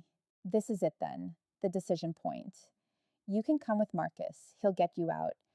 Hide you until this blows over, or you can stay. See this through with me. But if you stay, he stopped. If you stay, there's no guarantee either of us walks away. I looked at Marcus, at the door, at freedom, then back at the man who'd saved me, who'd carried my mother's memory, who'd chosen me over everything. I'm staying. Grace, I'm staying. I said it firmly. We face this together, or not at all. He stared at me. Something like hope flickered in his eyes. Then fear. You might die. I might. I stepped closer. But at least I'll die making my own choices, not running, not hiding, not letting other people decide what my life is worth. He reached for me, pulled me close. His arms wrapped around me like he could shield me from what was coming. You're the bravest person I've ever met. He set it into my hair, and the most foolish. I learned from the best. His laugh was broken, warm, real. Marcus cleared his throat. So, what's the plan? The boss pulled back, looked at me, then at his oldest friend. We stop running, we make our stand, and we end this, one way or another. How? I asked. His smile was sharp, dangerous, exactly what I'd seen the night he'd walked into my house. By giving them exactly what they want, the truth, all of it, and making sure everyone hears it at once. You're going to expose them. We're going to expose them, he corrected. Together. Outside, the night pressed close, dark, full of approaching danger. But inside, for the first time since this started, I felt something shift. Fear, yes, but also purpose. I wasn't a victim anymore, wasn't a pawn, I was a participant, a partner, someone making choices instead of having them made for her, and whatever came next, we'd face it together, even if it destroyed us both. I need to see my father. The words came out before I'd fully formed the thought, but once spoken, they felt right, necessary. The boss looked up from the laptop where he'd been coordinating with Marcus. His expression shifted, guarded. That's not a good idea. I don't care. I crossed my arms. You just told me he's been lying to me for 8 years, that he knows what happened to my mother, that he's the reason we're all in this mess. I deserve answers, real ones, from him. Grace, don't. I cut him off. Don't tell me it's too dangerous. Don't tell me what I can handle. You said we're facing this together. That means I get to make decisions too. Marcus cleared his throat from his position by the window. She has a point. The boss shot him a look. Marcus shrugged.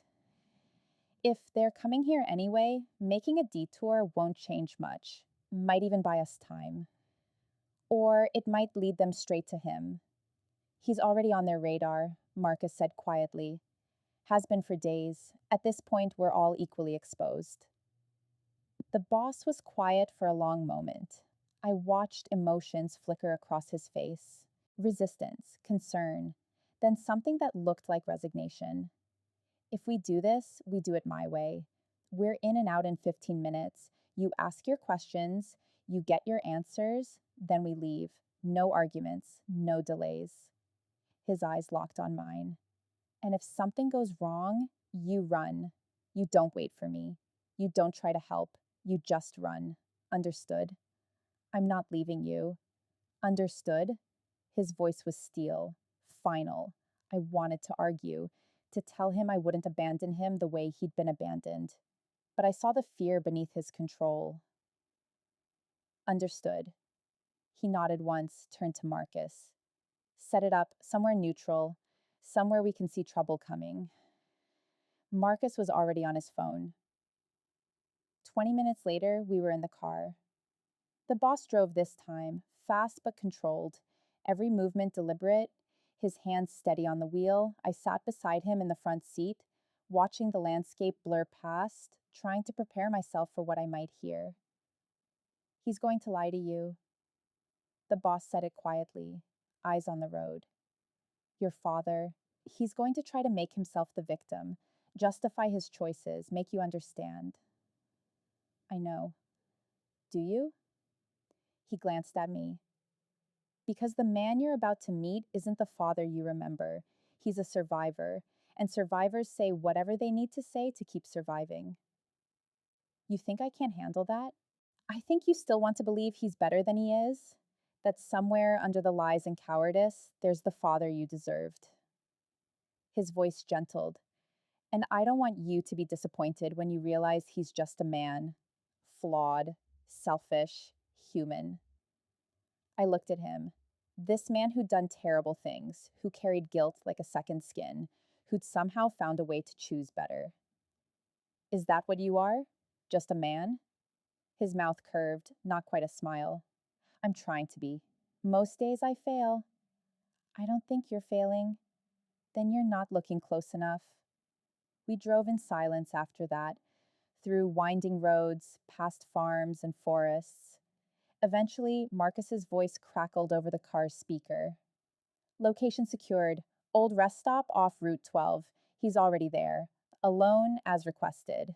But Grace, he paused. He doesn't look good. The boss's jaw tightened. How bad?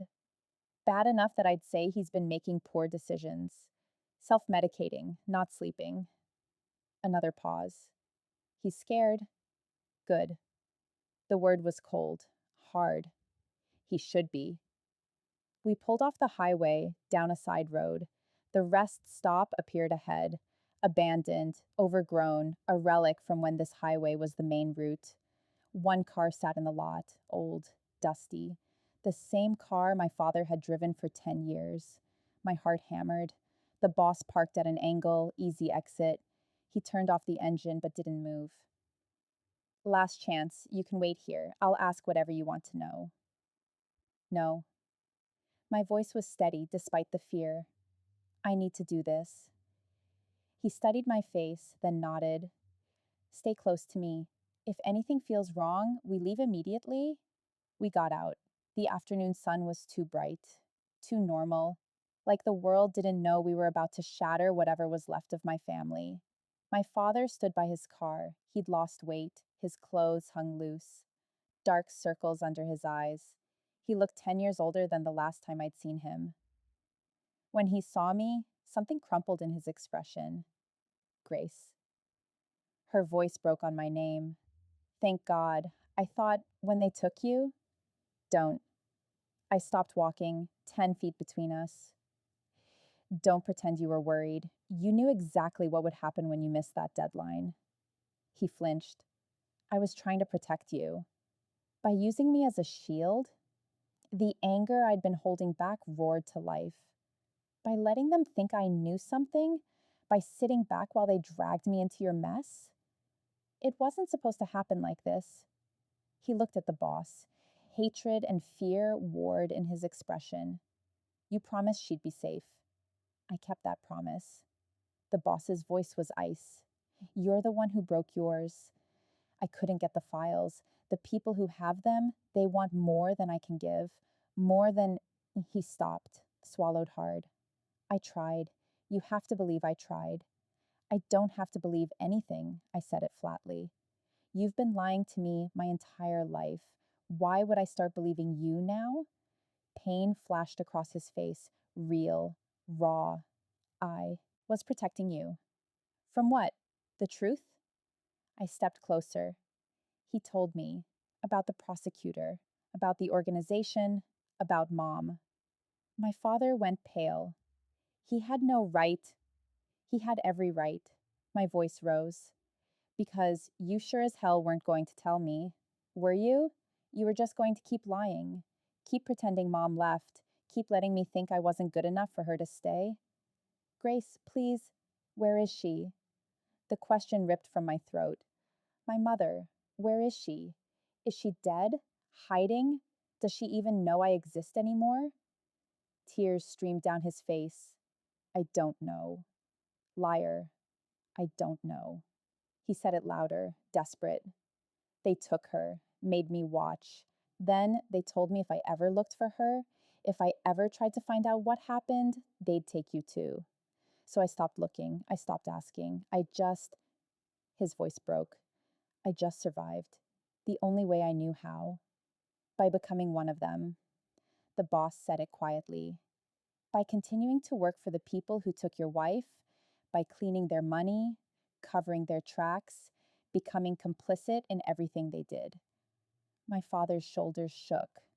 What else was I supposed to do? Run? They would have found us. Testify? They would have killed us both before I could open my mouth. So I stayed. I did what they asked, and I kept Grace safe. That's all that mattered. Safe? I laughed, harsh, bitter. You call this safe? I've been kidnapped twice, threatened, used as bait, all because of choices you made, secrets you kept. I know.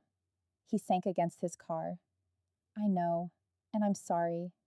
God, Grace, I'm so sorry. I never wanted this for you. Any of this. But you let it happen anyway. He had no answer to that. I looked at this man, my father, the person who was supposed to protect me, guide me, love me unconditionally, and all I saw was a coward. The files Mom made copies of, do you know where they are? He looked up, fear in his eyes. Grace, don't, do you know? He was quiet for a long time, then barely audible. Yes. The boss moved forward, dangerous. Where? I can't tell you. If those files surface, I'm dead. Everyone connected to me is dead, including, he looked at me, including you. We're already dead, I said it calmly. The rival faction, the organization, they're all coming for us. The only way any of us survive is if we expose everything, make it too public to silence. That's suicide. So is doing nothing. The boss's voice was hard. You have one chance to do the right thing, Daniel. One chance to protect your daughter the way you should have 8 years ago. Tell us where the files are. My father looked between us. I saw the moment he understood we weren't asking. There's a storage unit in Riverside, under my mother's maiden name. His voice was hollow. Unit 217, code is Grace's birthday. Of course it was. What's in it? Everything, every transaction, every name, every order, 8 years of documentation. Your mother was thorough, obsessive. She knew exactly what she was collecting, what it could do. And you never used it, the boss said. Never tried to negotiate, never offered it in exchange for your wife. They didn't know it existed. If I'd told them, they would have taken the files and killed us all anyway. So I kept quiet, kept it hidden, kept pretending I didn't have the one thing that could destroy them. He looked at me. I kept it as insurance in case they ever came for you. I was going to use it to buy your safety, your freedom. But you ran out of time. I ran out of everything. He wiped his face. I'm tired, Grace. I've been running and hiding and lying for so long, I don't remember who I was before all this, before them, before I ruined everything. I wanted to feel pity, compassion, something, but all I felt was exhaustion. They're offering witness protection, the boss said. If you testify, if you give them everything you know, they'll give you a new name, a new life, somewhere far away. My father's laugh was bitter. And you think that'll keep me alive? They have reach everywhere, money, power, connections. I'll be dead within 6 months. Maybe, but you'll die knowing you finally did the right thing. That's not much comfort. It's more than you've earned. They stared at each other. Two men, two different kinds of survival, two different kinds of guilt. My father turned to me. Come with me. Into protection. We can start over, be a family again. I know I don't deserve it. I know I failed. But please, give me one more chance. The request hung in the air. Part of me wanted to say yes, to forgive, to believe people could change. That family meant something. But I looked at this broken man and knew the truth. We'd never been a real family, just two people living in the same house, connected by blood and secrets and nothing else. No. The word came out gentle, final. I can't go with you. I can't pretend the last 8 years didn't happen, that you didn't choose your survival over my truth, over mom's memory, over everything that mattered. Grace, I hope you testify. I hope you do the right thing, but I can't be part of your redemption. My voice caught. I need to find my own way forward, and that doesn't include you. Pain, raw and devastating, it crashed over his face. I understand. He said it so quietly, I almost didn't hear. I'm sorry for all of it, for being too weak, too scared, too selfish to be the father you deserved. I know. And I did. Goodbye, Dad. The word, Dad, felt strange on my tongue, like a relic from another life. He nodded, got in his car, sat there for a moment, then started the engine and drove away. I watched until his car disappeared around the bend. Then I let myself break.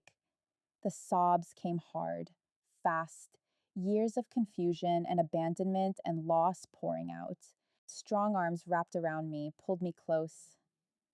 The boss held me while I shattered, his hands steady on my back, his voice murmuring words I couldn't quite hear but felt anyway. I've got you. You're okay. Let it out. So I did. I cried for my mother, for my father, for the girl I'd been who thought families stayed together, who believed love was enough. I cried until there was nothing left. When I finally pulled back, his shirt was soaked. His eyes were soft, understanding. I'm sorry, I managed. Don't be. You're allowed to grieve, even for someone who doesn't deserve it. He's still my father. I know. He brushed hair from my face. That's what makes it hurt. We stood there, in an abandoned rest stop, the sun sinking lower, reality pressing back in. What now? I asked. Now we get those files. We contact every journalist, every federal agency, every person who can make noise, and we expose everything. His jaw set. We burn it all down.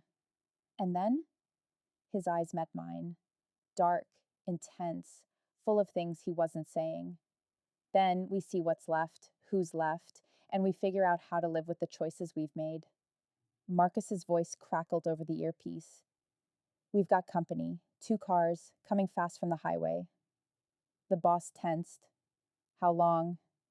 3 minutes, maybe less. We ran for the car. He practically threw me into the passenger seat, slid behind the wheel, the engine roared to life. We peeled out, gravel spraying. In the rearview mirror, I saw two dark cars turn into the rest stop. Did they see us? I asked. Doesn't matter, they know we were there. He took a turn too fast. The car skidded, held. Your father just made himself a target, again. Will they hurt him? They'll try to use him, make him tell them what he told us, where the files are, what we're planning. He glanced at me. But if he's smart, he'll run straight to the federal building, get into custody before they can grab him. And if he's not smart, his silence was answer enough. We drove hard, back roads, changing direction every few miles, making sure we weren't followed. By the time we reached the new safe house, the sun had set. Darkness pressed close. Inside, Marcus had coffee waiting, a tablet showing news feeds, maps, plans forming. The boss immediately went to work, making calls, coordinating, building the strategy that would either save us or destroy us. I stood by the window, watched the darkness, felt the weight of everything I'd learned. My father was a coward, but he was also a man who'd lost everything and tried to salvage what he could. My mother was gone, taken, lost to a world I was only beginning to understand. And I was here, with a man who'd failed my family once, who was trying desperately not to fail again. It should have felt wrong, impossible, like I was betraying everything I'd believed. But it didn't. It felt like the only honest thing in my life. Footsteps behind me. I didn't turn, didn't need to. He stood close, not touching, just present. You should rest. Tomorrow's going to be. Don't. I cut him off, turned to face him. Don't tell me to rest. Don't tell me what I need. Just. I stopped, struggled to find words. Just tell me the truth. Right now, no games, no protection. What are we doing? Surviving. That's not enough anymore. I stepped closer. What are we to each other? Because I need to know before whatever comes next. I need to know if this is just you trying to make up for past mistakes, or if it's. I couldn't finish. His eyes searched mine. For a long moment, he said nothing. Then his hand came up, cupped my face, gentle, careful. I don't know what this is. His voice was raw, honest. I don't know how to name it, but I know that when they took you, I stopped thinking like someone who follows rules, stopped calculating risks and rewards. I just knew I'd tear apart anyone who hurt you, burn down everything I'd built to keep you safe. My breath caught. That's not making up for mistakes. That's not guilt or redemption or any logical reason. His thumb traced my cheekbone. That's something I don't have words for. Something that scares me more than any enemy ever has. Why does it scare you? Because I can't control it, can't calculate it, can't predict what I'll do or how far I'll go.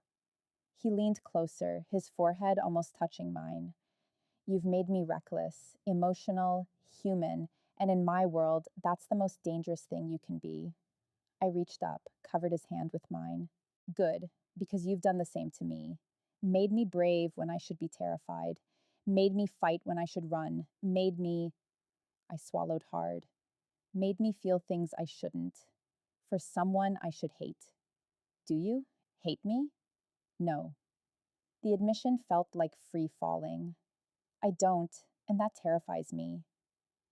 We stood there, too close, not close enough. The space between us charged with everything we weren't saying. He leaned in, slowly, giving me time to pull away. I didn't. His lips brushed mine, soft, questioning, like he was afraid I'd disappear if he pressed too hard. I kissed him back, gentle, then deeper, pouring 8 years of loss and days of terror and this impossible connection into the space between us. His arms came around me, solid, real, anchoring me to this moment. When we finally pulled apart, we were both breathing hard. That was, he started, a line we can't uncross. I finished. Yes, I don't want to uncross it. His smile was beautiful, broken, real. Neither do I. Behind us, Marcus cleared his throat, loudly. Sorry to interrupt, but we have a situation. The boss turned, instantly alert. What kind? Your father. Marcus looked at me. He made it to the federal building. He's talking, giving them everything, names, dates, evidence. Relief flooded through me. He'd done it. He'd finally chosen right. That's good, the boss said. That's what we need. There's more. Marcus's expression was grim. The organization knows, and they've put out an order. Anyone connected to Daniel Mitchell is now a target. No exceptions. How long do we have? They're mobilizing now, multiple teams coming from different directions. Marcus met his boss's eyes. They're not coming to negotiate. They're coming to end this, all of it. The boss nodded once, calm, controlled, but I felt the tension in his body. Then we move up the timeline, contact every journalist on the list, every federal agency, flood the internet with everything we have, make it too big to silence, too public to contain. And then we wait. Either the exposure saves us or it destroys us. He looked at me. Either way, we face it together. I nodded, found his hand, squeezed. Together. Outside, the darkness pressed closer. In the distance, car engines growled. They were coming, and we were ready. The next morning came too fast. I woke to voices, low, tense, coming from downstairs. For a moment, I lay still, letting the fog of sleep clear. Then the memories crashed back. The kiss, the approaching danger, my father's confession, everything we'd set in motion. I dressed quickly, pulled my hair back, tried to look like someone who had their life together instead of someone whose world had been dismantled and rebuilt in the span of a week.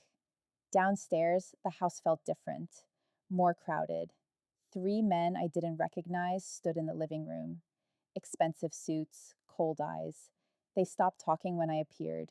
The boss stood by the window, his back to me, but I saw the tension in his shoulders. Marcus caught my eye, shook his head slightly. A warning. I stayed on the stairs. This is unacceptable. One of the men spoke. Older, gray hair, voice like gravel. You've compromised the entire operation for a girl, a liability. She's not a liability. The boss's voice was controlled, deadly quiet. She's under my protection. Your protection isn't the issue. Your judgment is. The man stepped closer. You were given clear orders. Handle Daniel Mitchell. Close the loose ends. Instead, you've started a war. Multiple factions. Federal involvement, media attention, all because you couldn't follow protocol. Protocol would have meant innocent casualties. There's no such thing as innocent in our world. You know that. The man's eyes flicked to me, dismissed me. She's Daniel Mitchell's daughter. That makes her complicit, aware, a witness to things she shouldn't know. She didn't choose any of this. Neither did we, but here we are. The man turned back to the boss. The council has made a decision. You're being removed from this situation, effective immediately. Someone else will handle the Mitchell problem, including her. The room went cold. No. One word. Absolute. It's not a negotiation. Then it's a refusal. The boss turned, finally faced them. His expression was carved from stone. I'm not handing her over. Not to you, not to anyone. You don't have a choice. I always have a choice, and I choose her. The silence that followed was suffocating. The older man studied him. Something like disappointment crossed his face. 20 years. You've been with us 20 years. Built your reputation on being reliable, emotionless, effective, and you're throwing it all away for a girl you've known for a week? Yes, just that. No explanation. No justification. The man sighed. Then you're a fool, and you're on your own. The organization's protection ends now. Any arrangements you had, any support, any allies, consider them void. Understood. And her father, his testimony, that's going to bring heat on all of us. You understand what that means? I understand. Do you? The man stepped closer, voice dropping. Because if you're choosing her, you're choosing consequences. For both of you, there will be retaliation, cleanup, people who want to send a message about what happens when someone breaks the rules. Let them try. The man shook his head. You used to be smarter than this. No, I used to be more afraid. The boss's eyes were steady, clear. There's a difference. The three men left. No goodbyes, no threats, just silence and the click of the door closing. I stood frozen on the stairs. Marcus moved to the window, checked the street. They'll report back. The council will decide next steps. We have maybe 12 hours before they make their move. I know. The boss still hadn't looked at me. Was that worth it? Marcus asked quietly. Burning 20 years of loyalty for... Yes, he cut him off. It was. Even if it gets you killed? Especially then. Marcus was quiet, then he nodded. All right, I'm with you, whatever comes next. You don't have to be. They'll accept your separation. You can walk away clean. And miss all the fun. Marcus almost smiled. Not a chance. The boss finally turned. His eyes found mine. The weight in that gaze made my breath catch. Grace, we need to talk. I came down the stairs, slowly, each step feeling heavier than the last. In the kitchen, he poured coffee, handed me a cup. His fingers brushed mine, lingered. You heard all that. Yes. Then you understand. They're coming, not to negotiate, not to warn.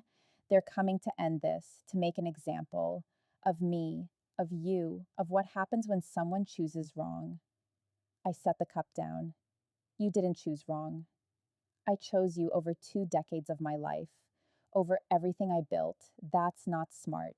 That's not strategic. That's human, I finished. That's being human. His jaw clenched. Human gets you killed in my world. Then maybe it's not your world anymore. It doesn't work that way. You don't just walk away. There's no retirement, no resignation letter. You're in until you're out. And out means dead. Usually, I moved closer. Then we make sure that doesn't happen. Grace. He said my name like a prayer, like a warning. This isn't a movie. There's no guaranteed happy ending, no last minute rescue. If we stay on this path, there's a very real chance we both die. Badly. I know. And you're still here. I'm still here. He stared at me, searching for something. Doubt, fear, an exit. He wouldn't find one. Why? His voice was raw. Why would you risk everything for this? For me? You barely know me. I know enough. I reached up, touched his face. He leaned into it like he was starving. I know you carried guilt for 8 years. I know you broke every rule you lived by rather than hurt someone innocent. I know when they took me, you tore the world apart to find me. That's enough. That's insane. Probably. I almost smiled. But I've been playing it safe my whole life. Following rules, being good, trusting the world was fundamentally fair. And where did that get me? A dead mother, a coward for a father, a life built on lies. So this is rebellion? This is choice. I stepped closer. Real choice. For the first time in my life. And I'm choosing this danger, this mess, this impossible situation because it's mine. And you're... I stopped. What? He whispered. You're the first person who's ever chosen me back. Something broke in his expression. He pulled me against him, his arms wrapped tight, his face buried in my hair. I'll keep you safe. He said it fiercely. Whatever it takes, whatever I have to do, I swear. I know. I held him just as tight. But you have to let me keep you safe too.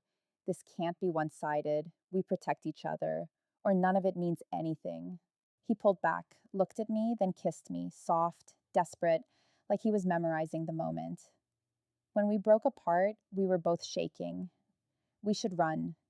He said it without conviction. Take what money I have, disappear.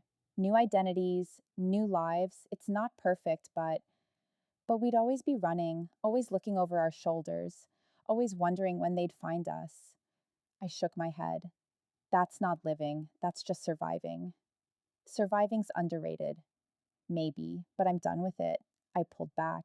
You said we'd expose everything, make it too public to contain. That's still the plan, right? It was, but that was before the organization cut me loose, before I lost access to resources, protection, before he stopped, rubbed his face. It's harder now, more dangerous, but not impossible. No, not impossible. Marcus appeared in the doorway. We've got a lead on the storage unit.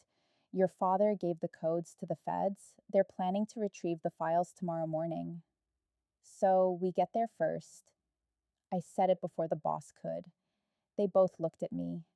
What? You think I'm going to sit here while you two run off and risk your lives?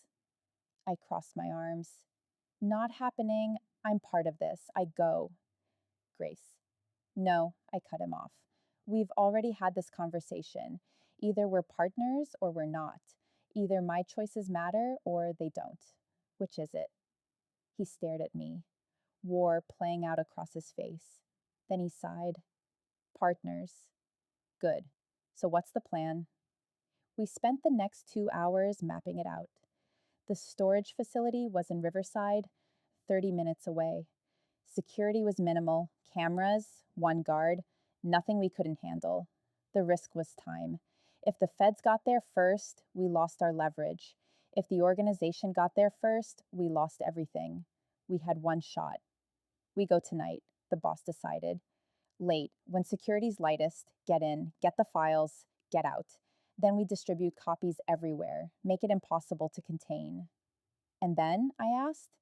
Then we wait, see who comes for us first. The feds, the organization, the media. His mouth curved, not quite a smile. Could be interesting. Could be deadly. That too. We prepared. Marcus checked vehicles, routes, backup plans. The boss made calls, quiet, cryptic, calling in favors from people who apparently still owed him. I watched them work. These two men who'd lived in darkness so long they'd forgotten what daylight looked like, who moved with efficiency born of years navigating danger. And I realized something. I wasn't afraid. I should have been. Any rational person would be terrified. But instead, I felt alive, focused, like every nerve in my body had finally woken up. Around 6, Marcus went out. Reconnaissance, he said, making sure the route was clear. The boss and I were alone. He found me in the bedroom, packing a bag just in case.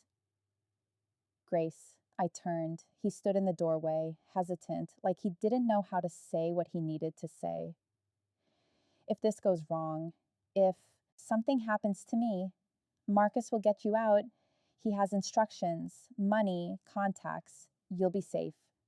Stop. I set the bag down. Stop planning your exit. We're going to be fine. You don't know that. Neither do you. I moved closer. But I know I'm not interested in contingency plans that don't include you. So either we both walk away from this or... He kissed me. Hard. Desperate. Like he was trying to say everything words couldn't. I kissed him back, pouring every fear and hope and impossible feeling into the space between us. When we broke apart, his forehead rested against mine. You've ruined me, he breathed, completely, utterly ruined me. Good. Grace, I mean it. You needed ruining, all that control, all those walls. You were more prison than person. And now? Now you're just human, like the rest of us, messy, scared, hoping for better. I pulled back enough to see his face. That's not a weakness. It's the only thing worth fighting for. His smile was broken, beautiful. How did you get so wise? Trauma, I managed. Lots and lots of trauma. He laughed, actually laughed. The sound was rusty, unpracticed, perfect. Then his phone buzzed. His expression changed instantly. All business. Marcus, what is it? I couldn't hear the response, but I saw his face go pale. When? A pause. You're sure? Another pause. Longer. Understood. Get back here. Now. He hung up, looked at me, and I knew. Before he said a word, I knew. What happened? Your father. He was being transported to a safe house. Federal custody. High security. His voice was hollow. They hit the convoy 30 minutes ago. Took him. The agents, he stopped. Are they? Yes. The word landed like a stone. My father. Taken. Again. Who took him? We don't know yet. Could be the rival faction, could be internal cleanup, could be. He stopped. It doesn't matter. What matters is they have him, and they'll use him to get to the files, to get to us, to send a message. I felt cold, numb. We have to help him. Grace, I know what you're going to say, that it's a trap, that they're using him as bait, that going after him is exactly what they want. I met his eyes. But he's my father, and despite everything he's done, everything he failed to do, I can't just leave him. Even if it costs us everything, even if it means losing our only chance to end this? Yes. The word came out firm, clear, because if I abandon him now, I'm no better than he was, when he let my mother disappear, when he chose his own survival over everything else. I won't make that same choice. He stared at me, long enough that I thought he'd argue.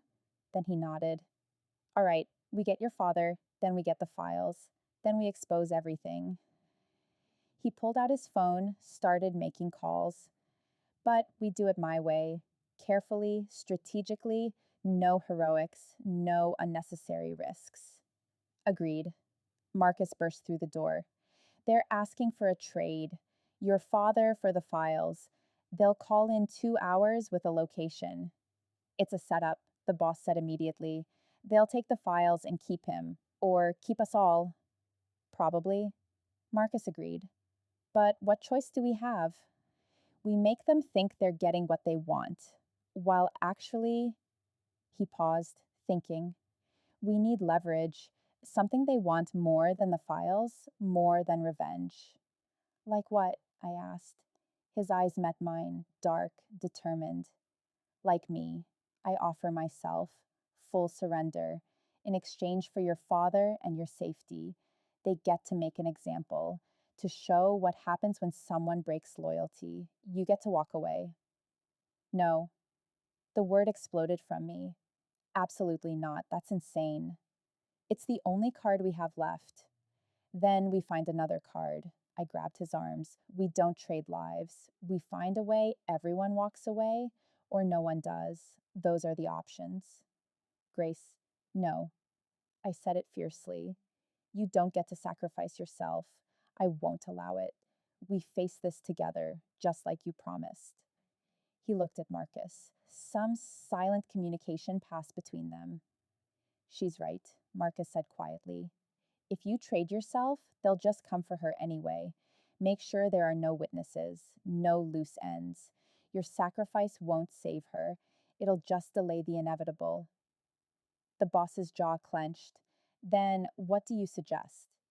We go in smart, we go in together, and we make damn sure that if they come for us, the whole world knows about it. Marcus pulled out his phone.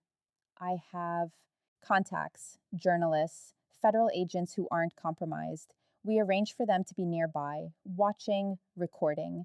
We make this confrontation public, force everyone's hand.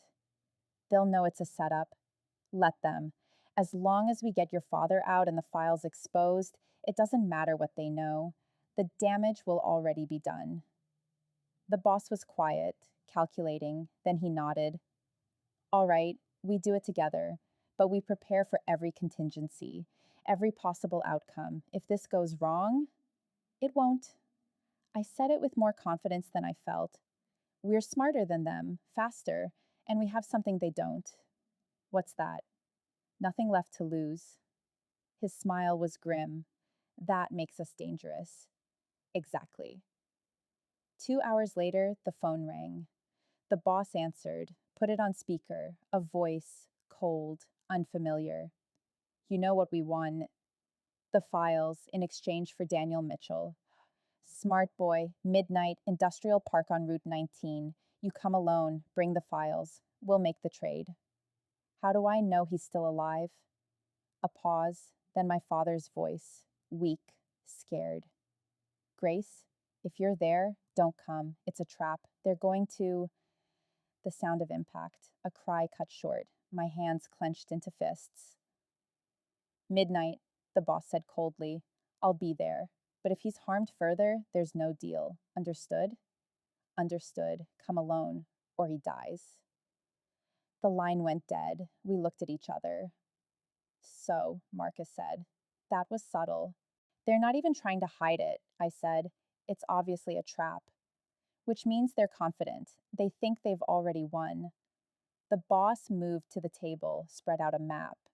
Industrial park, lots of open space, limited cover, easy to spot anyone approaching. But also lots of witnesses if we make enough noise. Marcus leaned over. These buildings, most are abandoned, but this one, he pointed. Active business, security cameras. If we position people there, make sure they're recording, they'll edit the footage, make it disappear.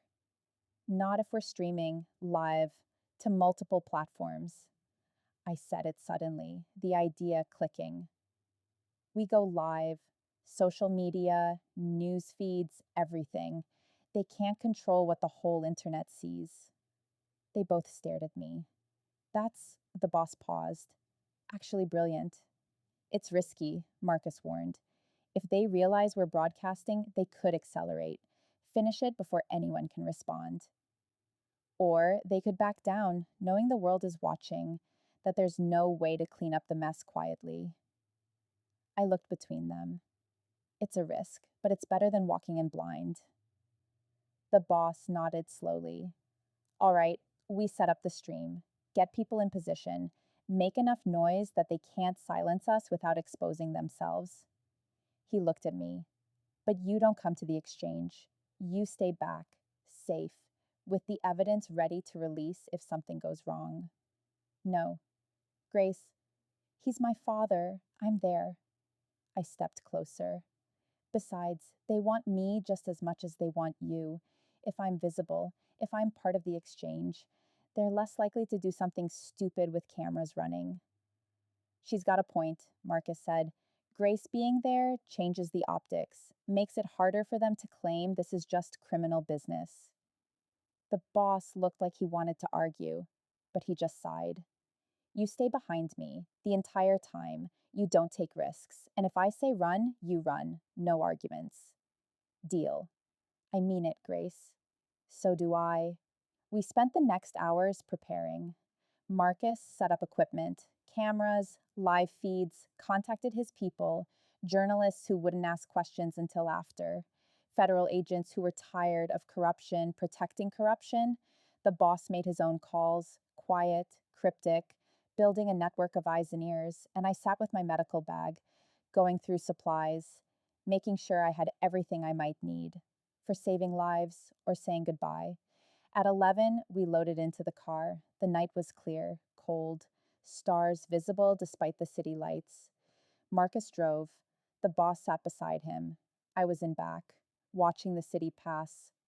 Whatever happens tonight, the boss said quietly, thank you, both of you, for standing with me, for choosing. He stopped. For making me remember what it means to be human. Don't get sentimental on me now. Marcus's voice was gruff. We're not dead yet. Yet being the operative word. Optimism. I like it. I leaned forward, put my hand on the boss's shoulder, covered it with his own, squeezed. We drove toward midnight, toward confrontation, toward the moment where everything would either end or begin. And for the first time in my life, I wasn't running from danger. I was running toward it, with people who'd chosen to stand beside me, even if it destroyed us all. The industrial park materialized through the darkness like a graveyard of commerce. Abandoned warehouses, rusted equipment, broken streetlights casting pools of shadow across cracked pavement. We parked 2 blocks away, killed the engine, sat in silence. My heart hammered so hard I thought they'd hear it. Marcus checked his phone. Cameras are live, streaming to 4 platforms simultaneously. We've got eyes on 3 positions around the perimeter. Federal agents are standing by half a mile out. They won't move unless things go catastrophically wrong. The boss said it quietly. We're on our own until then. So no pressure, I managed. He turned in his seat, looked at me. His expression was carved from stone, but his eyes held everything he couldn't say. Last chance, you can stay here, with the car running. If anything goes wrong, you drive. Don't look back. Marcus gave you the route, the contacts, everything you need. We've been over this. I know, but I need to hear you say it one more time. That you understand the risk. That you choose this knowing what might happen. I reached forward, took his hand. His fingers closed around mine like a lifeline. I understand. I choose this. I choose you. Stop asking. His jaw clenched. Then he brought my hand to his lips, pressed a kiss to my knuckles. The gesture was so gentle, so at odds with where we were heading. All right then, he released me. Let's go get your father. We moved through shadows, single file, Marcus first, then the boss, then me, each step deliberate, quiet. My medical training kicked in, controlled breathing, steady heartbeat, focus on the immediate task. The meeting point was the center warehouse, largest structure in the complex. Lights on inside, visible through broken windows. We stopped 50 yards out, behind a rusted shipping container. Marcus pulled out a small device, checked readings. 4 heat signatures inside. One matches your father's approximate size. The others are positioned around him. Classic hostage setup. Only 4? The boss frowned. That's light. They should have twice that for an operation like this. Either they're confident or it's a trap. It's definitely a trap. Question is what kind? I peered around the container, tried to see inside the warehouse, movement, shadows crossing in front of lights. How do we do this? I asked. Carefully. The boss checked his watch. We're 5 minutes early. We use that. Marcus, circle around. North entrance, get eyes on from a different angle. Grace and I approach from here. Make it look like I came alone, but careless enough they'll spot her. You want them to see me? I want them to think I'm desperate enough to bring you, stupid enough to risk you. It'll make them overconfident, sloppy. He looked at Marcus. Give us 3 minutes, then move into position. If shooting starts, get Grace out. That's priority 1. Marcus nodded, disappeared into the darkness like smoke. We were alone. When we get in there, the boss's voice was barely above a whisper. You stay behind me. Always. You don't speak unless I tell you to. You don't move unless I say. And if I give you the signal, he demonstrated, 2 fingers tapped twice against his thigh. You run, straight back the way we came. Don't argue, don't hesitate, just run. What's the signal for you needing help? His mouth curved, almost a smile. There isn't one, because you won't be there to help. You'll be running. That's not how this works. Grace? No. I stepped closer. We protect each other. Remember, if you're in trouble, I'm not leaving. So you better make sure you don't get in trouble. He stared at me, then shook his head. You're going to get us both killed. Probably, but we'll die making our own choices. That's not as comforting as you think it is. It's enough. He was quiet for a moment, then he cupped my face, kissed me, hard, desperate, like he was trying to memorize the taste. When he pulled back, his eyes were fierce. Promise me you'll stay alive. Whatever happens, whatever you see, you stay alive. Only if you promise the same. Grace, promise. His jaw clenched. I promise. Good. I stepped back. Now let's go get my father and end this. We moved toward the warehouse, exposed now, visible. My skin crawled with the sensation of being watched. The front entrance was open, light spilled out across broken concrete. We approached slowly, hands visible, non-threatening. 20 feet from the door, a voice called out. That's close enough. We stopped. A man emerged, not one I recognized. Mid-40s, expensive suit ruined by warehouse dust. He held nothing in his hands, but his posture screamed threat. You came. He sounded almost surprised. You have something I want. The boss's voice was cold, controlled. Let's not waste time. Where's Daniel Mitchell? Inside, alive, for now. The man's eyes flicked to me. You were supposed to come alone. I did. She followed, insisted on seeing her father. You know how daughters can be. The man studied me, calculation in his gaze. She comes in, she doesn't leave. You understand that, right? There's no happy ending here, not for any of you. I understand you think you have leverage. The boss stepped forward, deliberately casual. But let me be clear, I brought copies of those files, multiple copies, distributed to multiple locations, automated releases set to trigger if I don't check in every hour. So unless you want every secret in that storage unit splashed across the internet and every news network, we're going to make a deal. The man's expression didn't change, but something flickered in his eyes. Fear. You're bluffing. Am I? Want to test that theory? The boss pulled out his phone, showed the screen, multiple countdown timers, all running. I've got 40 minutes until the next check in. After that, everything goes public. Automatically, irreversibly, every transaction, every name, every order, 8 years of documentation that will bury people more powerful than you. The silence stretched, then the man smiled, cold, ugly. You've gotten smarter, more desperate. I'm not sure which. He stepped aside. Come on then, let's talk. But she stays where I can see her. We entered the warehouse. The space was massive, empty except for a few chairs in the center, and my father. He sat tied to one of the chairs, beaten, bloody, but alive. When he saw me, something broke in his expression. Grace, no, you shouldn't be here. Quiet. Another man stepped from the shadows. Older, authority in every movement, the man in charge. Well, the prodigal daughter, how touching. I wanted to run to my father to check his injuries, but the boss's hand caught mine, held me back. The deal, the boss said. Mitchell for the files, clean exchange, no games. I don't think so. The older man circled us. Predatory. See, the thing about deals is they require trust, and you've demonstrated you can't be trusted. Breaking loyalty, turning against your own people, protecting loose ends instead of eliminating them. I followed orders for 20 years. That's more trust than most. Until her. He pointed at me.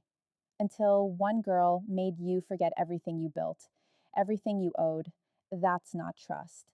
That's weakness, and weakness has consequences. 3 more men emerged from the shadows, surrounding us. My pulse spiked. I counted exits, distances, mentally calculating how fast I could run. The boss didn't move, didn't react, just stood there, calm, in control. The files are real. He said it quietly. The countdown is real. You have 35 minutes to decide if you want to risk everything on a bad gamble, or if you want to cut your losses and walk away. Walk away? The older man laughed. From what? You've already destroyed any leverage you had. The organization is cutting you loose. Your network is crumbling. You have nothing left to bargain with except maybe your own life. And hers. He looked at me. I felt the weight of that gaze, measuring, deciding. She's the real reason you broke, isn't she? Not loyalty, not conscience, just her. A girl you barely know. A girl who reminds you of a moment 8 years ago when you were still human enough to feel regret. He moved closer. That's the weakness we'll exploit. The crack in your armor. You'll trade everything to keep her safe, including the files, including your life. The boss's hand tightened on mine, then released. He stepped forward, between me and the older man. You're right. His voice was quiet, dangerous. She's the reason, the only reason. I spent 20 years building walls, becoming someone who didn't feel, didn't care, didn't break. And then I walked into her house and saw her standing there and remembered what it meant to be human, to choose, to protect something other than myself. That's very touching. The older man's voice dripped sarcasm. But it doesn't change anything. You're still going to give us those files. You're still going to surrender. And she's still going to watch you die before we decide what to do with her. No, I said it before I could stop myself. No, that's not how this ends. Everyone turned. The boss looked at me, warning in his eyes, but I was done being silent, done letting other people decide my fate. You want leverage? I stepped forward. You want insurance? Here's the truth. I know where every copy is. I know the passwords, the encryption, the distribution network. He showed me everything because that's what partners do. They trust each other with the important things. It was a lie, complete fabrication, but I said it with enough conviction that doubt flickered across the older man's face. She's lying. He said it without certainty. Am I? I moved closer. Test me. Check the timers. See what happens if you try to access those files without the right codes. They'll auto-delete. Permanently. All that evidence, gone. And then you've got nothing. Just bodies and questions and federal attention you can't afford. The boss caught my arm. Grace, what are you doing? Saving us. I said it loud enough for everyone to hear. Because I'm not going to stand here and watch you sacrifice yourself when there's another way. I turned back to the older man. New deal. You let my father go. You let us walk out of here. And in exchange, we don't release the files. We keep them as insurance. Mutually assured destruction. You leave us alone. We leave you alone. Everyone walks away. That's insane. That's survival. I echoed his words from earlier. Unless you'd rather gamble that I'm lying, that the files don't exist, that the countdown isn't real, how much are you willing to risk to find out? The older man stared at me, reading, calculating. The seconds ticked by like hours. Then his phone buzzed. He glanced at it. His expression changed. Sir. One of his men approached, whispered something, urgent. The older man's face went pale. When? Just now, multiple platforms, it's everywhere. My heart stopped. What was everywhere? The older man looked at the boss, then at me. Rage and fear warred in his expression. You already released it, he said it slowly, disbelieving. This whole meeting, it was a distraction. The boss smiled, cold, satisfied. Not everything, just enough. Names, dates, transactions, enough to get every federal agency interested, enough to make you all targets. The rest releases in, he checked his phone, 28 minutes, unless I stop it. You played us. I learned from the best. The boss's voice was steel. Now, here's the real deal. You let Mitchell go. You let us walk out. You disappear and hope you can outrun what's coming, or you kill us all here. On camera, being broadcast live to 4,000 viewers and counting. Either way, you lose. Question is how much? The warehouse went silent. I could hear my own heartbeat, could feel the tension coiling like a spring about to snap. The older man looked at his phone again, at the boss, at me. Then he laughed, bitter, defeated. You magnificent bastard. He shook his head. You were always the best at this, at seeing 3 moves ahead. I should have remembered that. He gestured. One of his men moved to my father, cut the ropes. My father stumbled, nearly fell. I caught him. He was heavier than I remembered, weaker. This isn't over, the older man said. You understand that, right? You've started something that can't be stopped. And when the dust settles, a lot of people are going to be looking for someone to blame. Let them look. The boss moved toward us. His hand found my back, steady, grounding. We'll be long gone. Will you? Because running only works if you have somewhere to run to, and you just burned every bridge, every ally, every safe harbor. Where exactly do you think you're going to go? Anywhere but here. I said it firmly. We'll figure it out. Together. The older man looked at me, something almost like respect in his eyes. You're either very brave or very stupid, girl. I haven't decided which. Does it matter? I suppose not. He stepped aside. Go. Before I change my mind. Before the people I answer to realize what I've let walk out of here. We moved toward the exit. Slow, careful. My father leaned heavily on me. The boss kept himself between us and the men behind us. At the door, I looked back. The older man stood in the center of the warehouse, surrounded by his people, but somehow looking utterly alone. For what it's worth, he called out, I hope you make it. I hope whatever you're running toward is worth what you're running from. The boss paused. It already is. Then we were outside, moving fast, my father stumbling between us, the night air cold and sharp and alive. Marcus appeared from nowhere. Cars ready, move. We ran. Behind us, voices shouting, the warehouse erupting in chaos. But we were already gone. Into the darkness, into the unknown. Marcus drove like the devil himself was chasing us. Maybe he was.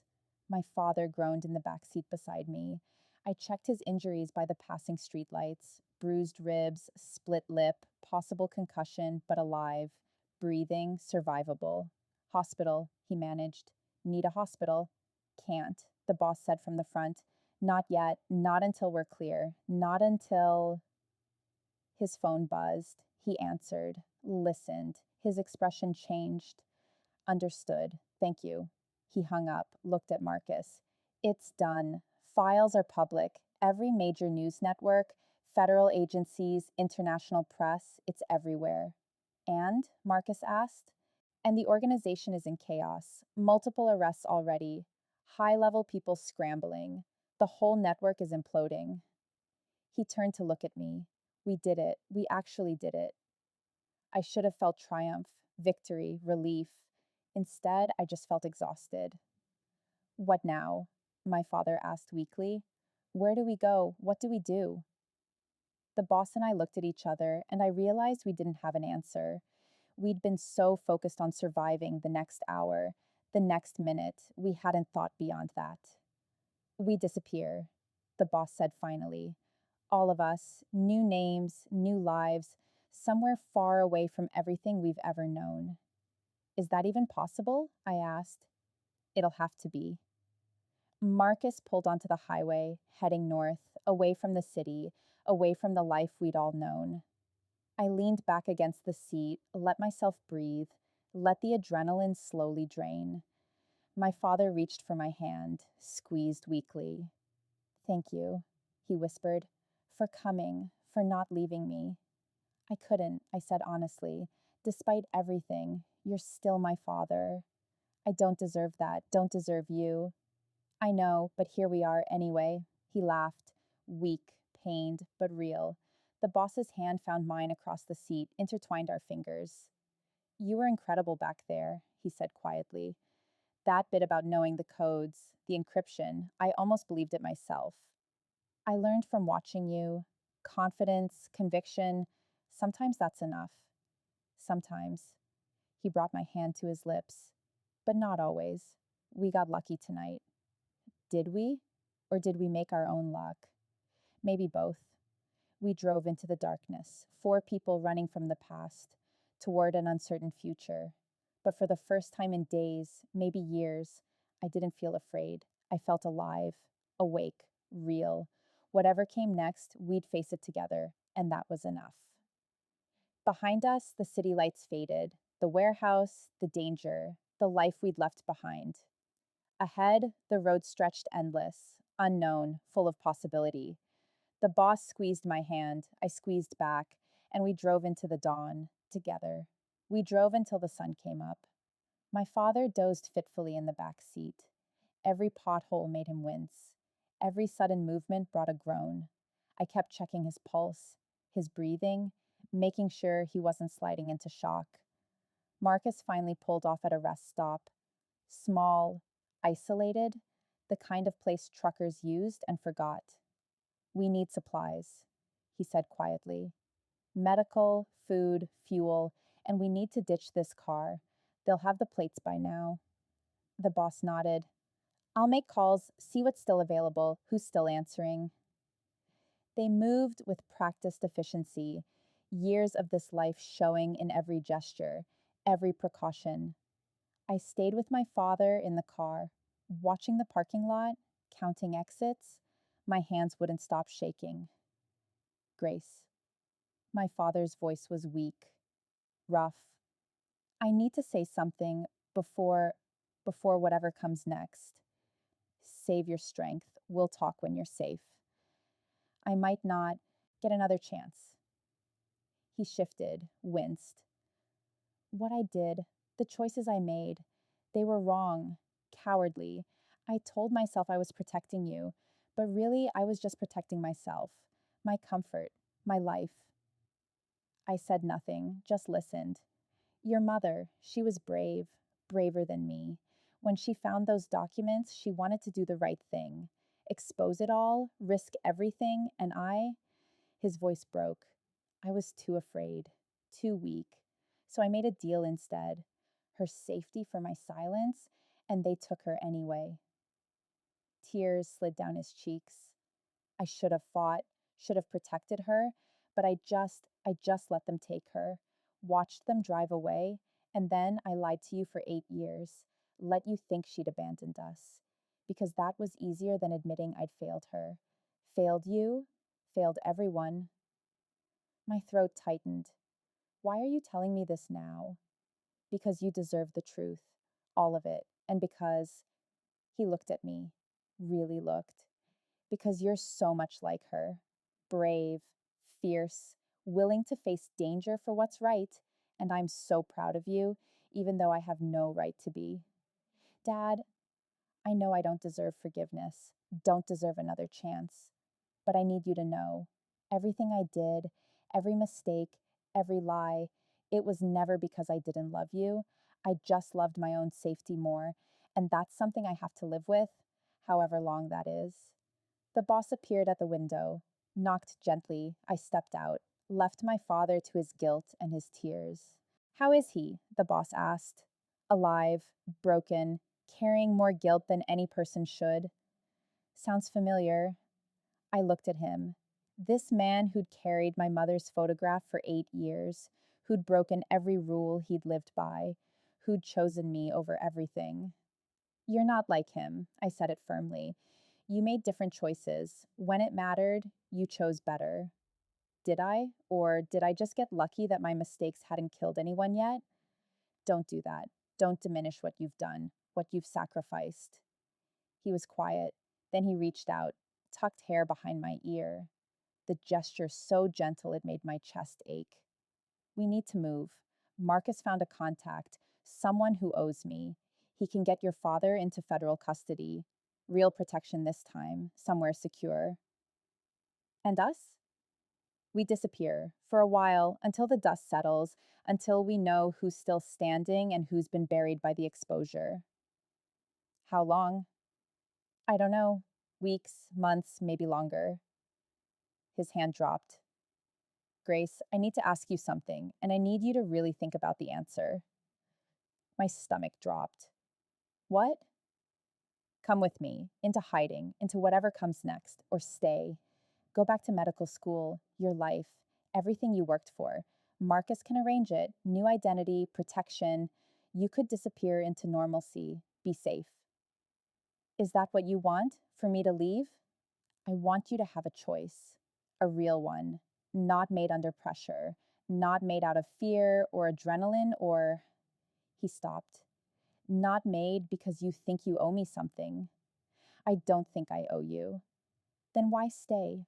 Why risk everything for a life you never wanted? A world you never asked to be part of? I stepped closer, close enough to feel his warmth, see the exhaustion in his eyes, the fear he was trying to hide. Because I'm tired of living half a life, playing it safe, following rules that were written by people who never had to make the choices we've made. My voice steadied. Because when I'm with you, I feel alive, awake, real, for the first time in 24 years. That's not a good reason. It's the only reason that matters. He stared at me, searching for doubt, for hesitation. He wouldn't find any. You're going to regret this. He said it softly. When the adrenaline fades, when you realize what you've given up, what you'll never get back. Maybe, but I'd regret leaving more. His hand came up, cupped my face. His thumb traced my cheekbone. You're either the bravest person I've ever met or the most foolish. Can't I be both? His laugh was broken. Beautiful. Yeah, I guess you can. Marcus approached. Car's ready. Contact's 30 minutes out. We need to move before the breakfast crowd shows up. We got back in the car, a different one this time. Older, anonymous. The kind of vehicle that blended into traffic and disappeared. The meeting point was an abandoned farm, 20 miles from anything. The buildings were collapsing, the fields overgrown, but it offered clear sightlines. No surprises. A black SUV was already there when we arrived. Two men got out, federal agents. I could tell by their posture, their suits, the way they moved. The boss tensed, his hand moved to his side, where I assumed he kept something I didn't want to think about. Easy, Marcus murmured. They're clean. I verified. You verified. That's not the same as trustworthy. It's the best we've got. We approached slowly, my father between us. He could barely walk, leaned heavily on me. One of the agents stepped forward, young, maybe 30. He looked at my father with something like pity. Daniel Mitchell? My father nodded, couldn't speak. We're here to take you into protective custody. Full witness protection, new identity, relocation, everything you were promised. And my daughter? My father managed. What about Grace? The agent looked at me, then at the boss, his expression hardened. She's not part of the agreement. She's a civilian, not a witness. We have no authority to protect her. Then I'm not going. My father said it with more strength than I'd heard from him in days. If she's not safe, I don't cooperate. I don't testify. The deal's off. Dad, no. He looked at me. I failed your mothers. I won't fail you. Not again. Either they protect you or they get nothing from me. The agents exchanged glances. One pulled out a phone, stepped away, made a call. We waited. The sun climbed higher, heat building, sweat trickling down my spine. Finally, the agent returned. We can offer limited protection, safe house, new identity, but only if she cooperates, gives a full statement, testifies if needed. No, the boss said it before I could. She's not testifying. She's not going on record. She stays out of it completely. Then we can't help her. I don't need your help. I said it calmly. I'll be fine. Dad, go. Do what you need to do. Testify. Tell the truth. Make mom's sacrifice mean something. Grace, I mean it. This is your chance. Your one opportunity to choose right. Don't throw it away because of me. My father looked at the boss. Some understanding passed between them. You'll keep her safe? My father asked. No matter what it costs? Yes. Even if it means giving up everything? Your life, your future, everything you've built? I already did. My father nodded slowly, then he turned to me, pulled me into a hug, wincing through the pain. I love you, he whispered. I'm sorry. For everything. For all of it. I hope someday you can forgive me. I already have. I realized it was true as I said it. You're my father, despite everything. That has to mean something. He pulled back, tears streaming down his face. Be safe. Be happy. Be everything I wasn't brave enough to be. Then the agents were leading him away, helping him into their vehicle. I watched until it disappeared down the dirt road, and then my father was gone, maybe forever. The three of us stood in silence. Well, Marcus said finally, that's that then. No going back now. No, the boss agreed. No going back. We returned to our car, started driving. No destination, just movement. Distance from everything we'd left behind. Where are we going? I asked after an hour. North, the boss said. I have a place, off grid, remote.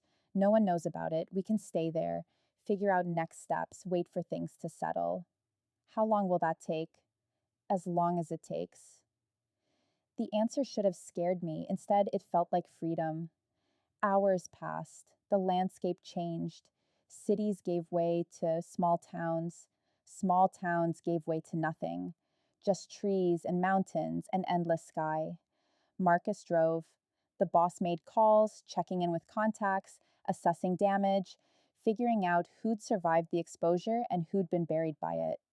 From what I could gather, the organization was in chaos. Arrests, scrambling, internal fighting. No one had time to hunt us. Not yet, but they would. Eventually, when the dust settled, when someone decided we needed to pay for our betrayal, the sun was setting when we finally stopped. A cabin, small, isolated, surrounded by dense forest. No visible neighbors, no road signs, just wilderness and quiet. This is it? I asked. This is it. The boss got out. It's not much, but it's secure, off the books, no paper trail. Inside, the cabin was sparse but clean. One main room, a bedroom, a bathroom, propane heat, well water, everything you'd need to disappear. Marcus immediately started checking perimeters, setting up alerts, making the place as secure as possible. The boss and I stood in the main room, suddenly awkward, now that the adrenaline had faded, now that we were alone with our choices. You can take the bedroom, he said. I'll sleep out here on the couch. You don't have to. Grace, he cut me off. We need to talk about what happens next, about what this, he gestured between us, what this actually is. When we're not running, when we're not in danger, when it's just us and reality. My stomach nodded. Are you having second thoughts? I'm having every thought. He ran a hand through his hair. I'm thinking about what you gave up, what you're going to realize you lost.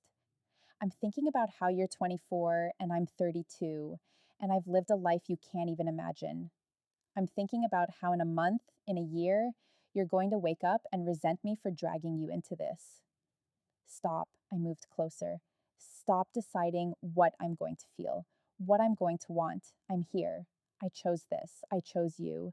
That doesn't change just because we're not being chased. You don't know that. Neither do you. We stood there, close, not touching. The space between us charged with everything we couldn't say. I don't know how to do this, he admitted. The normal part, the part where we're just people together. I've spent 20 years being someone else, playing a role. I don't know who I am without it. Then we figure it out. I reached for his hand. Together, no roles, no rules, just us, however messy that is. His fingers closed around mine. I'm going to disappoint you. Probably, I'll disappoint you too. That's what people do. They're human. They fail. They try again. When did you get so wise? Somewhere between being kidnapped and watching you negotiate with criminals while live streaming the whole thing? I almost smiled. Trauma ages you. He laughed. Actually laughed. The sound filled the small cabin, warm, real, perfect. Then his expression grew serious again. There's something else. Something I need to tell you about the deal I made to get your father out. Dread settled in my stomach. What kind of deal? I traded information, territory, access to networks I'd built over years, things I swore I'd never give up, things that made me valuable, protected. He met my eyes. I gave up everything that made me powerful, made me safe, for your father's release, for your safety. Why didn't you tell me? Because you would have argued, tried to stop me, offered yourself instead, and I couldn't. His voice broke. I couldn't let you do that, even if it meant losing everything I had. I stared at him, this man who'd sacrificed 20 years of work, of protection, of security, For me, for my father, for people he barely knew. You're an idiot, I said it softly. A brave, selfless, beautiful idiot. I'm a fool who fell for someone he shouldn't have, at the worst possible time, in the worst possible way. Fell for? My breath caught. He stepped closer. His hands came up, framed my face. I've been falling since the moment you walked through your front door in soaking wet scrubs and demanded to know what was happening. Maybe before. Maybe 8 years ago when I saw a girl reading on her porch and remembered what innocence looked like. His thumb traced my cheek. I thought I could protect you and keep my distance. Thought I could be strong enough to let you go when this was over. But I can't. I don't want to, even though I should. Good. I leaned into his touch. Because I don't want you to let me go. I want you to hold on, even when it's hard, even when we don't know what we're doing, even when he kissed me, deep, desperate, like he was trying to say everything words couldn't hold. I kissed him back, pouring everything I felt into the space between us. All the fear, all the hope, all the impossible feelings I'd been trying not to name. When we pulled apart, we were both breathing hard. I love you. I said it before I could stop myself. I know it's insane. I know it's too soon. I know we barely know each other, but I love you, and I needed to say it, at least once, before reality sets in and we both realize how impossible this is. His eyes closed. For a long moment, he said nothing. Then he pulled me close, his arms wrapped around me, his face buried in my hair. I love you too, he whispered. God help us both. I love you too. We stood there, holding each other in a cabin in the middle of nowhere, having given up everything for a chance at something neither of us knew how to build. Outside, Marcus was setting up perimeter alarms. Beyond that, the world was changing, adapting. People were being arrested, organizations were crumbling, and somewhere people were deciding whether we were worth hunting. But inside this cabin, for this moment, we were just two people, trying to figure out how to love each other in the aftermath of chaos, how to build something real from the pieces we had left. It wouldn't be easy, wouldn't be clean, wouldn't be the happy ending either of us had imagined, but it would be ours, and that was enough. I woke to the smell of coffee and pine. For a moment, I didn't remember where I was.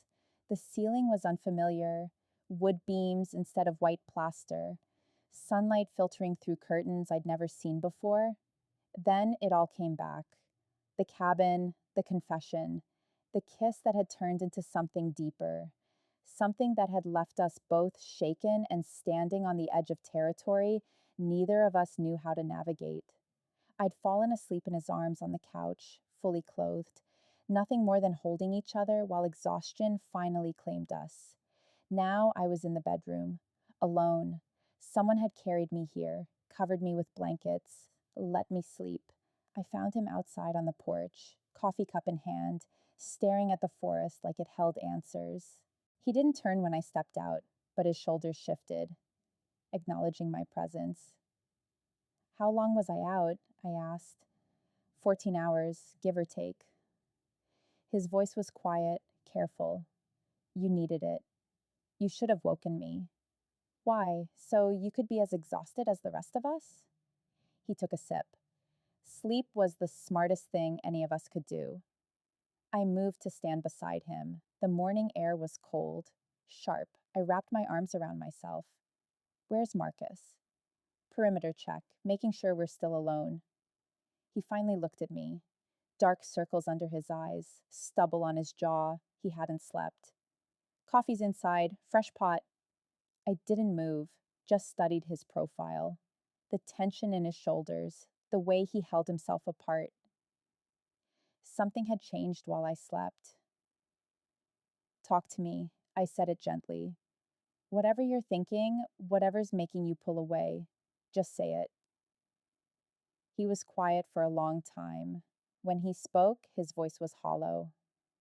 Your father called early this morning. He's in protective custody, safe. They're moving him to a permanent location tomorrow, somewhere far away. New identity, new life. He paused. He wants to see you, one last time before he disappears. My chest tightened. Did you tell him yes? I told him I'd ask you, that it was your choice. He turned to face me. Grace, this is it. This is the moment where you decide. Go see your father. Go into protection with him. Start over somewhere safe, clean, away from all of this, away from, he stopped, away from you. Yes. The word hung between us, heavy, final. Is that what you want? I asked. For me to leave? I want you to be safe. I want you to have a life, a real one, not hiding in a cabin in the middle of nowhere, not looking over your shoulder, not, his voice cracked, not wasting your 20s on a man who can't even promise you tomorrow. I don't remember asking you to promise me tomorrow. You should. You should demand it. Demand more than I can give, because you deserve better than this, better than me. I stepped closer. He stepped back, creating distance, protecting me from himself. Stop deciding what I deserve. My voice was steady despite the fear creeping up my spine. Stop making choices for me because you think you know better. I'm an adult. I get to decide what risks I take, what life I want, I stopped. Who I love. His eyes closed, pain etched across his face. You think you love me, but you love the idea, the danger, the escape from your normal life. When that fades, when reality sets in, you'll resent me, hate me, wish you'd chosen differently. You don't know that. I've seen it before, people drawn to danger, to darkness. They think they want it until they have it, until they realize what they've actually signed up for. Then they run, and I don't. His voice broke. I don't think I could survive you running. The confession hung in the air, raw, honest, terrified. I moved closer. This time he didn't step back, just stood there, braced for impact. I'm not running. I said it firmly. I'm not going into protection. I'm not leaving. I'm staying here. With you, making this choice with full knowledge of what it means, what I'm giving up, what I'm choosing instead. Grace. No. I cut him off. You don't get to push me away because you're scared, because you think you're protecting me from myself. I've spent my whole life being protected, being kept safe, being told what I should want, what I should choose. I'm done with that. I'm choosing this. I'm choosing you, even knowing it's hard, even knowing it's dangerous, even knowing. He kissed me, hard, desperate, like he was trying to convince himself this was real, that I meant it, that I wouldn't change my mind when the fear faded. I kissed him back, pouring everything into the moment, all my certainty, all my conviction, all my impossible love for this broken, haunted man who'd sacrificed everything for me.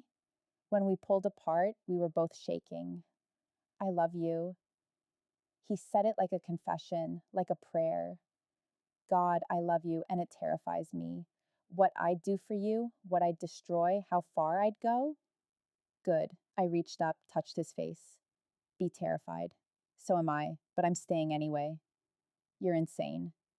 Probably, but I'm your kind of insane. I smiled. We'll figure it out. Together, however messy it gets. He pulled me against him, his arms wrapped tight, his face buried in my hair. I don't know how to do this, he whispered. How to be normal, how to be someone worth staying for.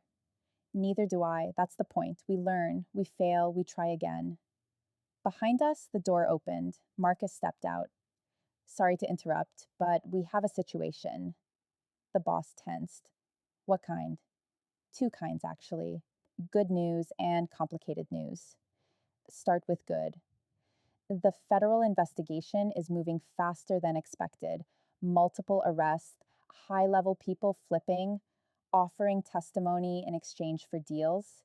The organization is imploding. Most are too busy saving themselves to worry about revenge. And the complicated? There's a bounty on both of you, not official, not sanctioned, but substantial enough that freelancers are interested, people with nothing to lose, looking to make a name. My stomach dropped. How substantial? Enough that we need to be careful, stay off grid, avoid patterns. Anyone with training could track us if we get sloppy. The boss nodded. How long? Could be weeks, could be months. Depends on how fast the organization collapses. How many people are left standing?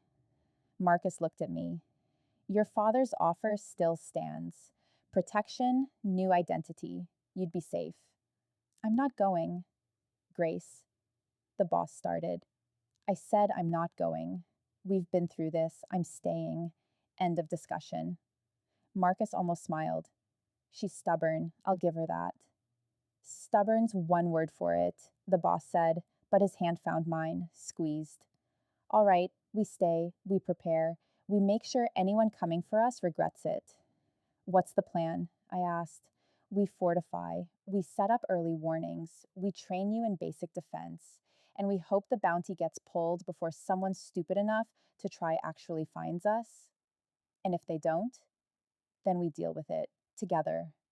The word together settled over us like a promise. Marcus went back inside, started making lists, plans, preparations. The boss and I stayed on the porch. You could still change your mind, he said it quietly. Go see your father, think about it, really think about what you're choosing. I don't need to think about it, I've already decided. In less than 24 hours. I decided the night you walked into my house, I just didn't know it yet. I leaned against him. Besides, someone needs to keep you from doing something stupidly heroic and self-sacrificing. That's your job now? Someone's got to do it. His arm came around me. Solid, real, grounding. I don't deserve you. Good thing it's not about deserving. It's about choosing. And I choose this. Every day. For as long as I get. Even knowing it might not be long. Especially then. I looked up at him. I'd rather have 6 months of this, of being alive, of feeling real, of loving you, than 60 years of safe, numb, half living. His eyes searched mine, looking for doubt, for hesitation. You're going to regret this. Maybe, but I'll regret leaving more. I smiled. Now, stop trying to talk me out of it and teach me how to survive, because if people are coming, I need to be ready.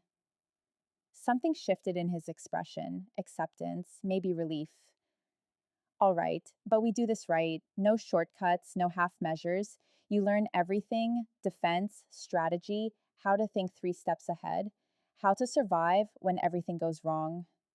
Deal, but you have to learn something too. What's that? How to let someone protect you, how to trust that you're not alone anymore, how to stop carrying everything yourself. I touched his chest, over his heart. How to let yourself be loved. His hand covered mine. That's the hardest thing you've asked of me. I know. Do it anyway. He pulled me close, kissed the top of my head. You're going to be the death of me. Or the life of you. Depends how you look at it. His laugh was soft, warm, real. We stood there, watching the sun climb higher, listening to Marcus moving around inside, preparing for whatever came next. I thought about my father, in protective custody, starting a new life, alone, carrying his guilt and his choices. I thought about my old life, medical school, the hospital, the future I'd planned, all of it gone, irretrievable. I thought about my mother, taken, lost, her sacrifice woven through everything that had happened. And I thought about this man, this impossible, complicated, broken man who'd chosen me over everything, who'd burned his life down rather than let me be hurt. I should feel lost, untethered, terrified. Instead, I felt awake. For the first time in my life, I was choosing, really choosing, not following a path, not meeting expectations, not being safe, just living fully, completely, with all the risk and danger and impossible love that came with it. Grace.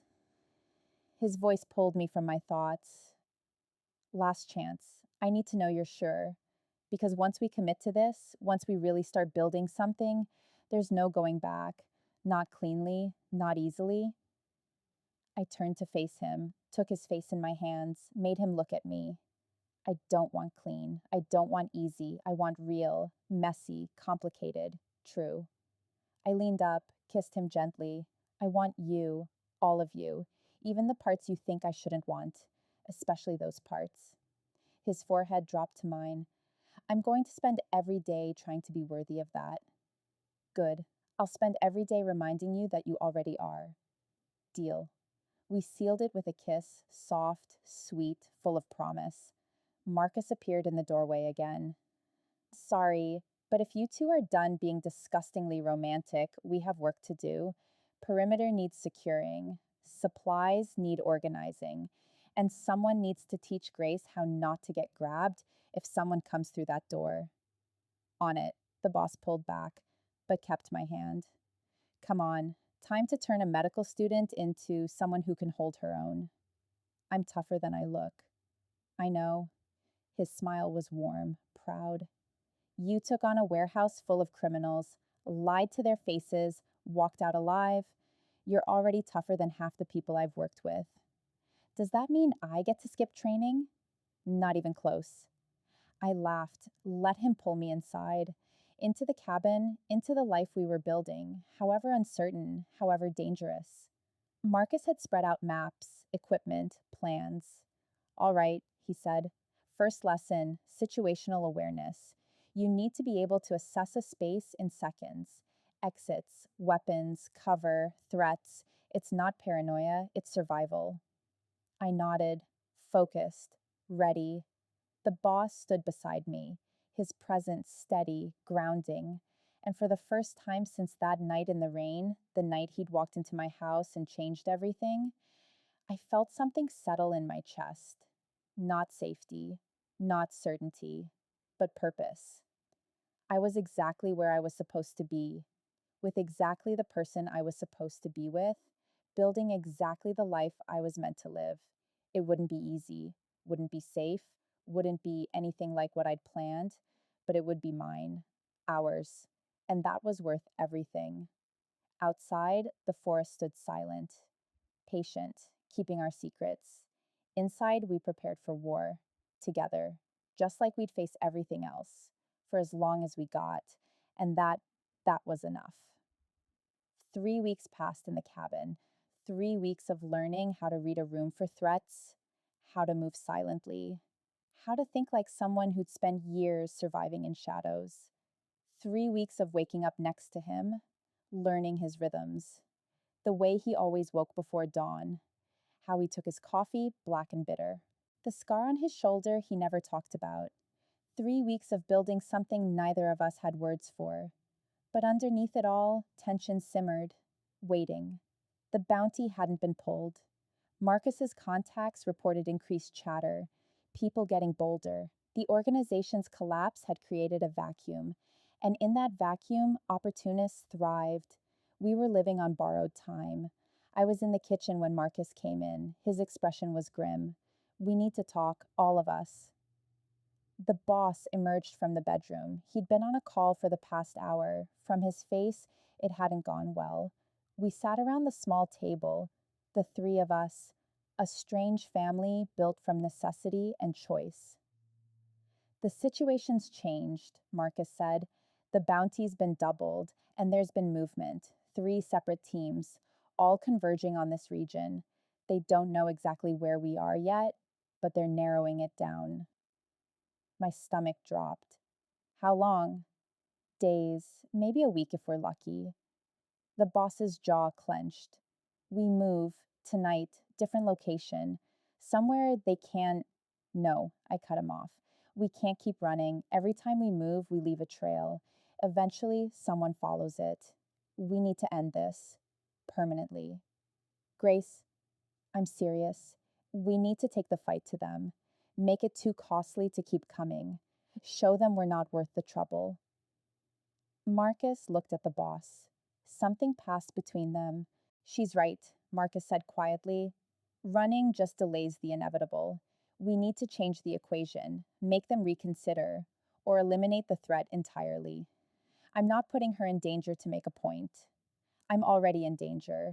I leaned forward. The question is whether I'm in danger while hiding, or in danger while actually doing something about it. The boss stood, paced, his control fracturing. You don't understand what you're suggesting. These aren't people who can be reasoned with. They're mercenaries, hunters. They don't care about logic or strategy. They care about money.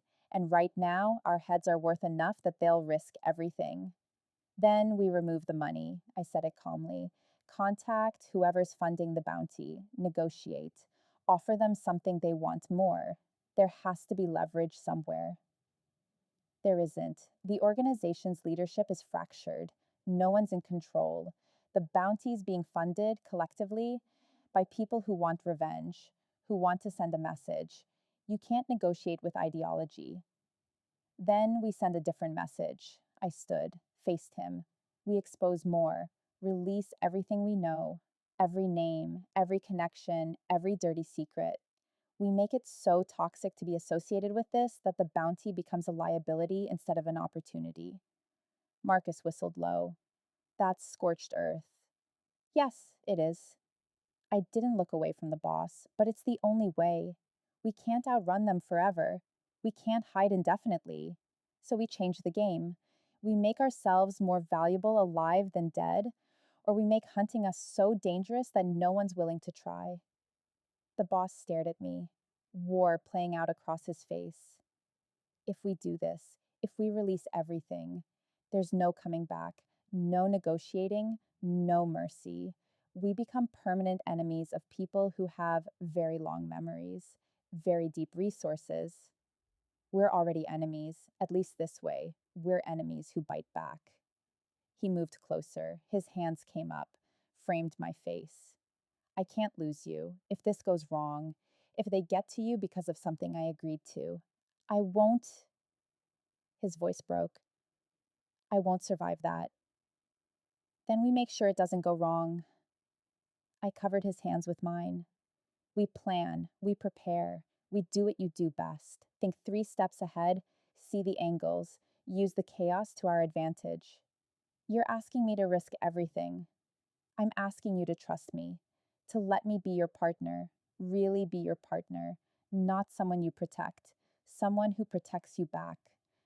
His eyes searched mine, looking for doubt, for fear. He'd find both, but he'd also find certainty. All right, he said it quietly. We do this together, but we do it my way, carefully, strategically. No unnecessary risks, no heroics. Agreed. Marcus cleared his throat. So, what's the plan? The boss turned, his mind already working, calculating. We need 3 things. First, leverage, something that makes us valuable to the right people, something worth protecting. Second, exposure. We make noise. Make sure everyone's watching. Make it impossible for them to come after us quietly. Third, allies. People who benefit from us staying alive, who will stand between us and the bounty hunters. That's a tall order, Marcus said. Yes, but not impossible. The boss moved to the table, started sketching out a plan. Grace, you still have contacts from medical school? People you trust? A few. Why? Because we're going to need cover, legitimate cover, a reason for you to be visible, public, somewhere they can't touch you without drawing attention. You want me to be bait. I want you to be protected. There's a difference. His eyes met mine. I'm thinking a clinic in a community that needs it, somewhere with visibility, media attention, the kind of place where making you disappear would create questions, problems, heat. Marcus nodded slowly. That could work, especially if we leak it to the right journalists. Make her sympathetic, a medical student trying to help people, caught up in her father's mess, the innocent daughter angle. I bristled. I'm not playing the victim. You're not, the boss said. You're playing someone worth protecting. Someone the public will care about. It's strategy, not submission. I wanted to argue, but I saw the logic. Fine, I'll be the wholesome medical student. What about you? You can't exactly show up at a clinic opening. I'll be doing what I do best, working in shadows, building alliances, making deals with people who used to want me dead, convincing them I'm more useful alive. That sounds dangerous. Everything's dangerous now. Question is how we manage the danger. He looked at Marcus. You're the bridge between her world and mine. You keep the lines of communication open. Make sure neither of us walks into something we can't walk out of. I can do that, Marcus said, but we're going to need money, resources, access to people who don't want to talk to us. I have money, hidden, untraceable, enough to fund this for months if we need to. The boss pulled out his phone. And I still have favors owed. People who remember when I helped them, who might be willing to return the courtesy. We spent the next hours planning. Every detail, every contingency, every risk calculated and weighed. As the sun set, exhaustion crept in, but also something else. Purpose. We weren't running anymore, we were fighting back. Marcus finally stood, stretched. I'm going to make some calls, set things in motion. You two should rest. Tomorrow's going to be intense. He left us alone. The boss and I stood in the dim kitchen, the weight of what we'd decided settling over us. Are you scared? I asked. Terrified, he admitted, of losing you, of making the wrong call, of this plan failing and watching everything burn. But you're doing it anyway, because you asked, because you're right, and because he pulled me close. Because I'd rather die fighting beside you than live watching you run forever. I leaned into him, felt his heartbeat against my cheek. We're going to survive this. How do you know? Because we have to. Because there's too much left to live for. Too much we haven't done yet. Too many mornings I haven't woken up next to you. His arms tightened around me. I don't deserve you. Stop saying that. You deserve everything. Happiness, peace, a future, and I'm going to make sure you get it, even if I have to fight the whole world. That's my line. Then we'll fight together, take turns being heroic and stupid. His laugh was soft, warm. Deal. We stood there, holding each other, knowing that tomorrow everything would change, that we'd be stepping out of hiding, into danger, into uncertainty, but we'd be doing it together, and that made all the difference. Later, in bed, I couldn't sleep. My mind spun with possibilities, plans, fears. Grace. His voice came through the darkness. Talk to me. What are you thinking? I'm thinking about my mother, whether she'd be proud of the choices I'm making or horrified that I'm following her path, getting tangled up in things I can't control. He was quiet for a moment, then his hand found mine in the dark. Your mother fought for what she believed in. She saw something wrong and tried to fix it, even knowing the cost, even knowing it might destroy her. He paused. You're doing the same thing, fighting back, refusing to be a victim. I think she'd be proud, terrified, but proud.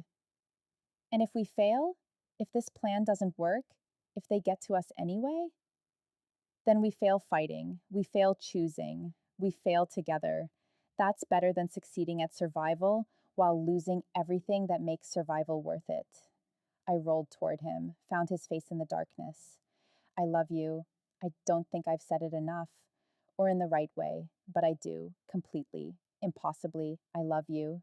His hand came up, traced my cheek. I love you too, more than I thought I was capable of, more than I thought I deserved. You've given me something I thought I'd lost 20 years ago. What's that? Hope. I kissed him, soft, sweet, then deeper, pouring everything I felt into the connection, all my fear, all my hope, all my determination. This man, this impossible, complicated, beautiful man. I'd fight for him, protect him, stand beside him against whatever came, and he'd do the same for me. That was the deal, the choice, the life we were building from the wreckage of everything else. When we pulled apart, we were both breathing hard. Tomorrow, he whispered, everything changes. Good, I'm ready for change, ready to stop hiding, ready to start living. Even knowing what it might cost, especially then. He pulled me close. We lay there, tangled together, breathing in sync. Outside, the forest was silent, patient, keeping our secrets. Inside, we prepared for war, not with violence, not with revenge, but with visibility, with truth, with the kind of courage that chose to stand in the light instead of hiding in darkness. Tomorrow, we'd step out of the cabin, into the world, into danger, but we'd do it together. Partners, equals, two people who'd chosen each other over everything else. And whatever came next, we'd face it. Together, just like we'd promised, just like we'd always meant to. I fell asleep in his arms, dreaming of mornings yet to come, of battles yet to fight, of a future we'd build together. One careful choice at a time, one brave step forward, into the light, where we belonged. The call came at 3 in the morning. Marcus answered. His face went pale in the dim light of the cabin. Understood. We'll be ready. He hung up, looked at us. They're coming, multiple teams converging at dawn. Someone leaked our location. My blood went cold. How many? Enough. Marcus moved to the weapons cache, started checking inventory. They're not negotiating, not offering deals. This is cleanup, final. They want both of you gone. The boss stood. His face was carved from stone, but I saw his hands clench. Then we don't give them the chance. He moved to the table, spread out maps. We leave now, split up, make them choose who to follow. No, I said it firmly. We don't split up. We end this, together. Grace, I'm not arguing about this, not anymore. I moved to stand beside him. You said it yourself. We can't keep running, so we stop. We make our stand, and we do it smart. Marcus looked between us. What are you thinking? I pulled out my phone, the burner we'd been using for secure communications. We make noise, loud noise. We contact every journalist, every federal agent, every person we've been building relationships with. We tell them what's happening, where we are, that we're about to be eliminated by people who don't want the truth exposed. That's insane, the boss said. You're inviting them to watch us die. Or I'm making sure they can't kill us quietly, can't make us disappear without consequences. I looked at him. You taught me to think strategically, to use exposure as protection. So let's expose everything, right now, before they get here. Marcus nodded slowly. It could work, if we time it right, if we make enough noise fast enough. They'd have to back down or risk massive attention. Or they'd accelerate, finish it before anyone arrives. The boss's voice was hollow. Grace, this is too risky. There are too many variables we can't control. Every option is risky, at least this one we control. I grabbed his hands. Trust me, trust us. We've made it this far. We can make it through this. He stared at me, war playing out across his face. Then he pulled me close, kissed me, hard, desperate, like he was memorizing the taste. When he pulled back, his eyes were fierce. All right, we do it your way, but if this goes wrong, if they get past our defenses, you run.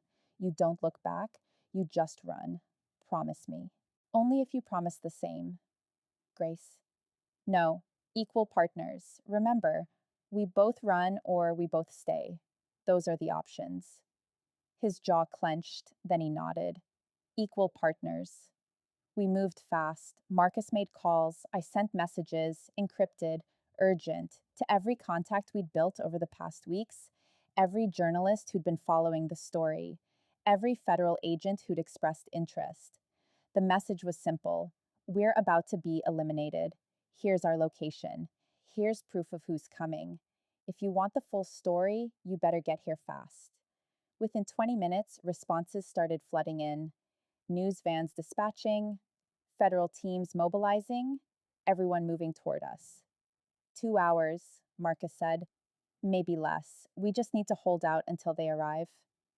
And if the hunters get here first, I asked, then we improvise. We fortified, moved furniture, created defensive positions. Marcus set up cameras, live streaming to multiple platforms, making sure everything that happened would be recorded, witnessed. The boss handed me a phone, showed me emergency numbers, escape routes, protocols if everything went wrong. I won't need them, I said. You might. His voice was gentle. And I need to know you'll survive, even if I don't. Don't talk like that, Grace. He pulled me aside, away from Marcus. Listen to me. If this goes bad, if they get through, if I have to make a choice between your safety and mine, don't you dare. Tears burned my eyes. Don't you dare try to sacrifice yourself. We made a deal. We faced this together. Some choices aren't deals, they're instinct. And my instinct is to protect you, no matter what. And mine is to protect you. So we're at an impasse. I touched his face. How about we both focus on surviving instead of planning noble deaths? His smile was broken. You're going to be the death of me, or the life of you. We'll find out soon enough. Dawn broke cold and clear. Marcus spotted them first. 3 vehicles coming up the access road, moving slow, tactical. My heart hammered. How many? At least 9, maybe more. The boss moved to the window, watched. His face was calm, controlled, but I saw the tension in his shoulders. They're setting up a perimeter, planning to surround us, cut off escape routes. Good thing we're not planning to escape. I checked my phone. News crews are 15 minutes out, federal teams 20. We just need to stall. Easier said than done. A voice came through a megaphone. Cold, professional. You have 2 minutes to surrender. Come out unarmed. Hands visible. This doesn't have to be difficult. The boss picked up his own megaphone. You're being recorded, live, streaming to multiple platforms.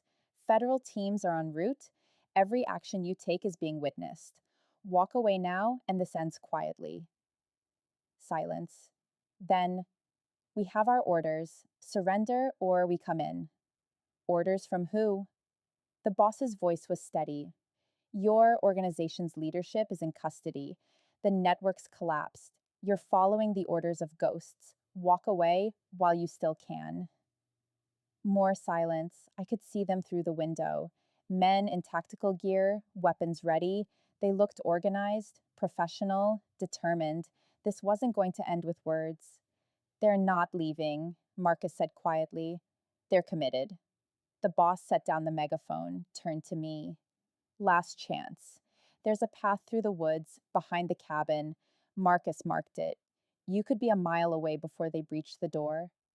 Not happening. Grace, I said, not happening. We end this. Together, however it ends. He pulled me close, kissed my forehead. You're the bravest person I've ever known, and the most stubborn. I learned from the best. The first shot came without warning, not at us, at the cameras. Taking out Marcus's external feeds, they're eliminating evidence. Marcus moved fast, switching to backup cameras, interior angles. They know media's coming. They want to finish this before witnesses arrive. The boss pulled out his phone. Then we give them something they can't ignore. He went live, on every social media platform, his face filling the screen. My name is, he paused, then said a name I'd never heard, his real name. For 20 years, I worked for a criminal organization. I've done things I'm not proud of, hurt people, made choices I can't take back. But 8 years ago, I failed to stop something terrible, and that failure has haunted me every day since. I watched him, this man, this impossible, complicated, broken man, bearing his soul to the world. The woman beside me is innocent. She's a medical student, a good person, someone who got caught up in her father's mistakes. And for the past month, I've been trying to protect her from people who want her dead, from a system that treats people as collateral, from a world that doesn't care about innocence or guilt, just power and control. His voice strengthened. Right now, there are armed men outside, planning to eliminate us, to silence us, to make sure the truth stays buried. But it won't, because you're watching, because the world is watching, and because some stories demand to be told, no matter the cost. He looked at me. If something happens to me, if they succeed, promise me you'll finish what we started. Promise me you'll keep fighting, keep exposing, keep choosing light over darkness. I promise. My voice cracked. But you're going to be here to help me. We're both going to make it through this. He turned back to the camera. To the men outside, you have a choice.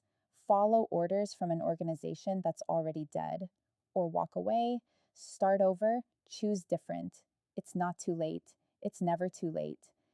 He ended the feed. The silence that followed was deafening. Then Marcus's phone buzzed. He answered, listened. His expression changed. They're pulling back. The team's outside. They're. He looked up, disbelief on his face. They're standing down. What? The boss moved to the window, sure enough. The tactical teams were retreating, moving back to their vehicles, not fled, not rushed, just leaving. Why? I breathed. Marcus checked his phone again. Because you're trending nationwide. Your video's been shared 50,000 times in the past 3 minutes. Major news networks are picking it up. Federal teams are 2 minutes out. And he paused. And 3 of the hunters just posted videos of their own, saying they're not following through, that they're done working for ghosts. I couldn't breathe, couldn't process. It had worked. The exposure, the noise, the choice to fight back instead of hide. It had actually worked. The boss turned to me. His expression was stunned, awed. You did it. We did it. I moved into his arms. Together. We held each other, shaking, alive, victorious. Outside, sirens approached, federal vehicles, news vans, the cavalry arriving just in time. Marcus moved to the door. We're going to have a lot of explaining to do. Let them ask, the boss said. We'll tell them everything, the truth, all of it. And we did. The next hours were a blur. Federal agents, questions, statements, cameras, journalists shouting questions. The boss, I learned his name was Daniel Cross. Not the name he'd been using, not the identity he'd built, but the name his mother had given him. He told them everything, every detail, every connection, every choice he'd made, good and bad. I sat beside him, holding his hand, adding my own pieces, my father's story, my mother's disappearance, the web of lies and choices that had brought us all to this moment. By the time the sun set, the story was everywhere.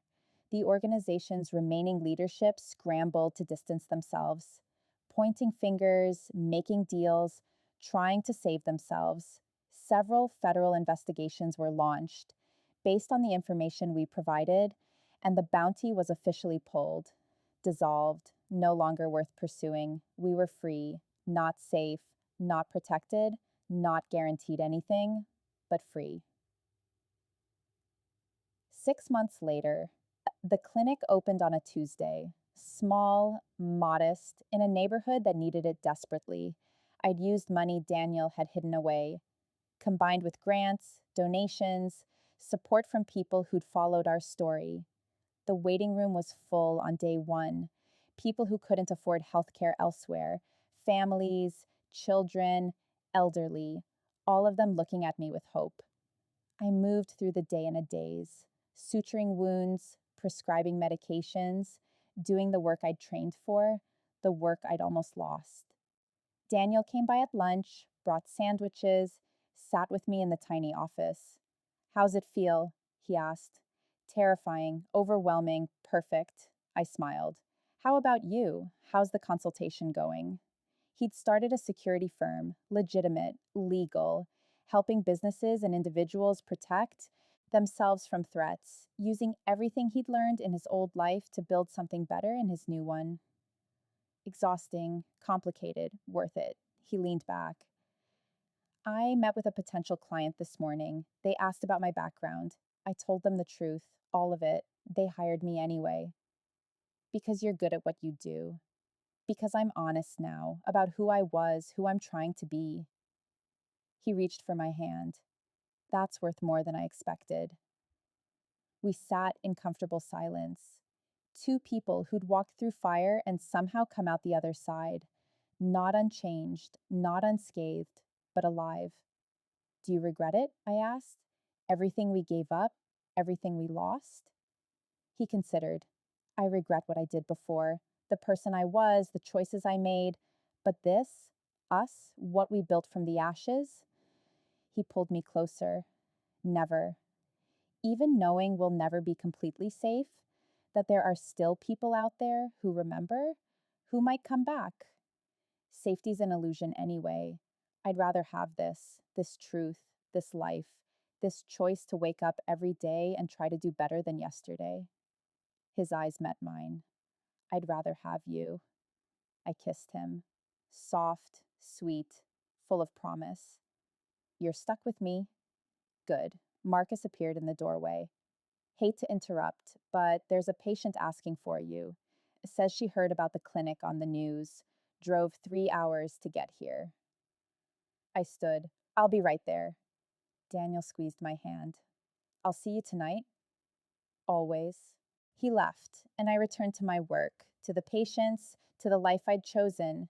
It wasn't perfect, wasn't safe, wasn't anything like what I'd imagined when I was a naive medical student who thought the world was fundamentally fair, but it was real, honest, mine.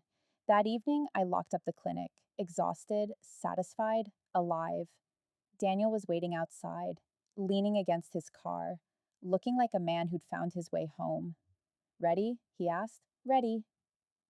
We drove through the city as the sun set, painting everything in shades of gold and shadow, light and darkness, together where we belonged.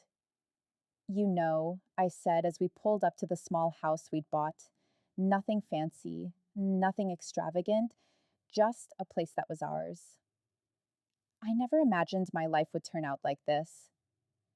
Better or worse than you planned. I looked at him. This man who'd come to kill my father, who'd chosen to protect me instead, who'd sacrificed everything for a chance at something better. Different, I said, harder, scarier, more uncertain. I smiled. And so much better. He pulled me close, kissed me in the fading light. Some choices don't come with clean endings, he murmured, but they're still worth making. Yeah, I agreed. They are. We went inside, together, into the home we'd built, the life we'd chosen, the future we'd fought for, not perfect, not safe, not guaranteed, but ours, completely, imperfectly, beautifully ours. And that was more than enough. It was everything.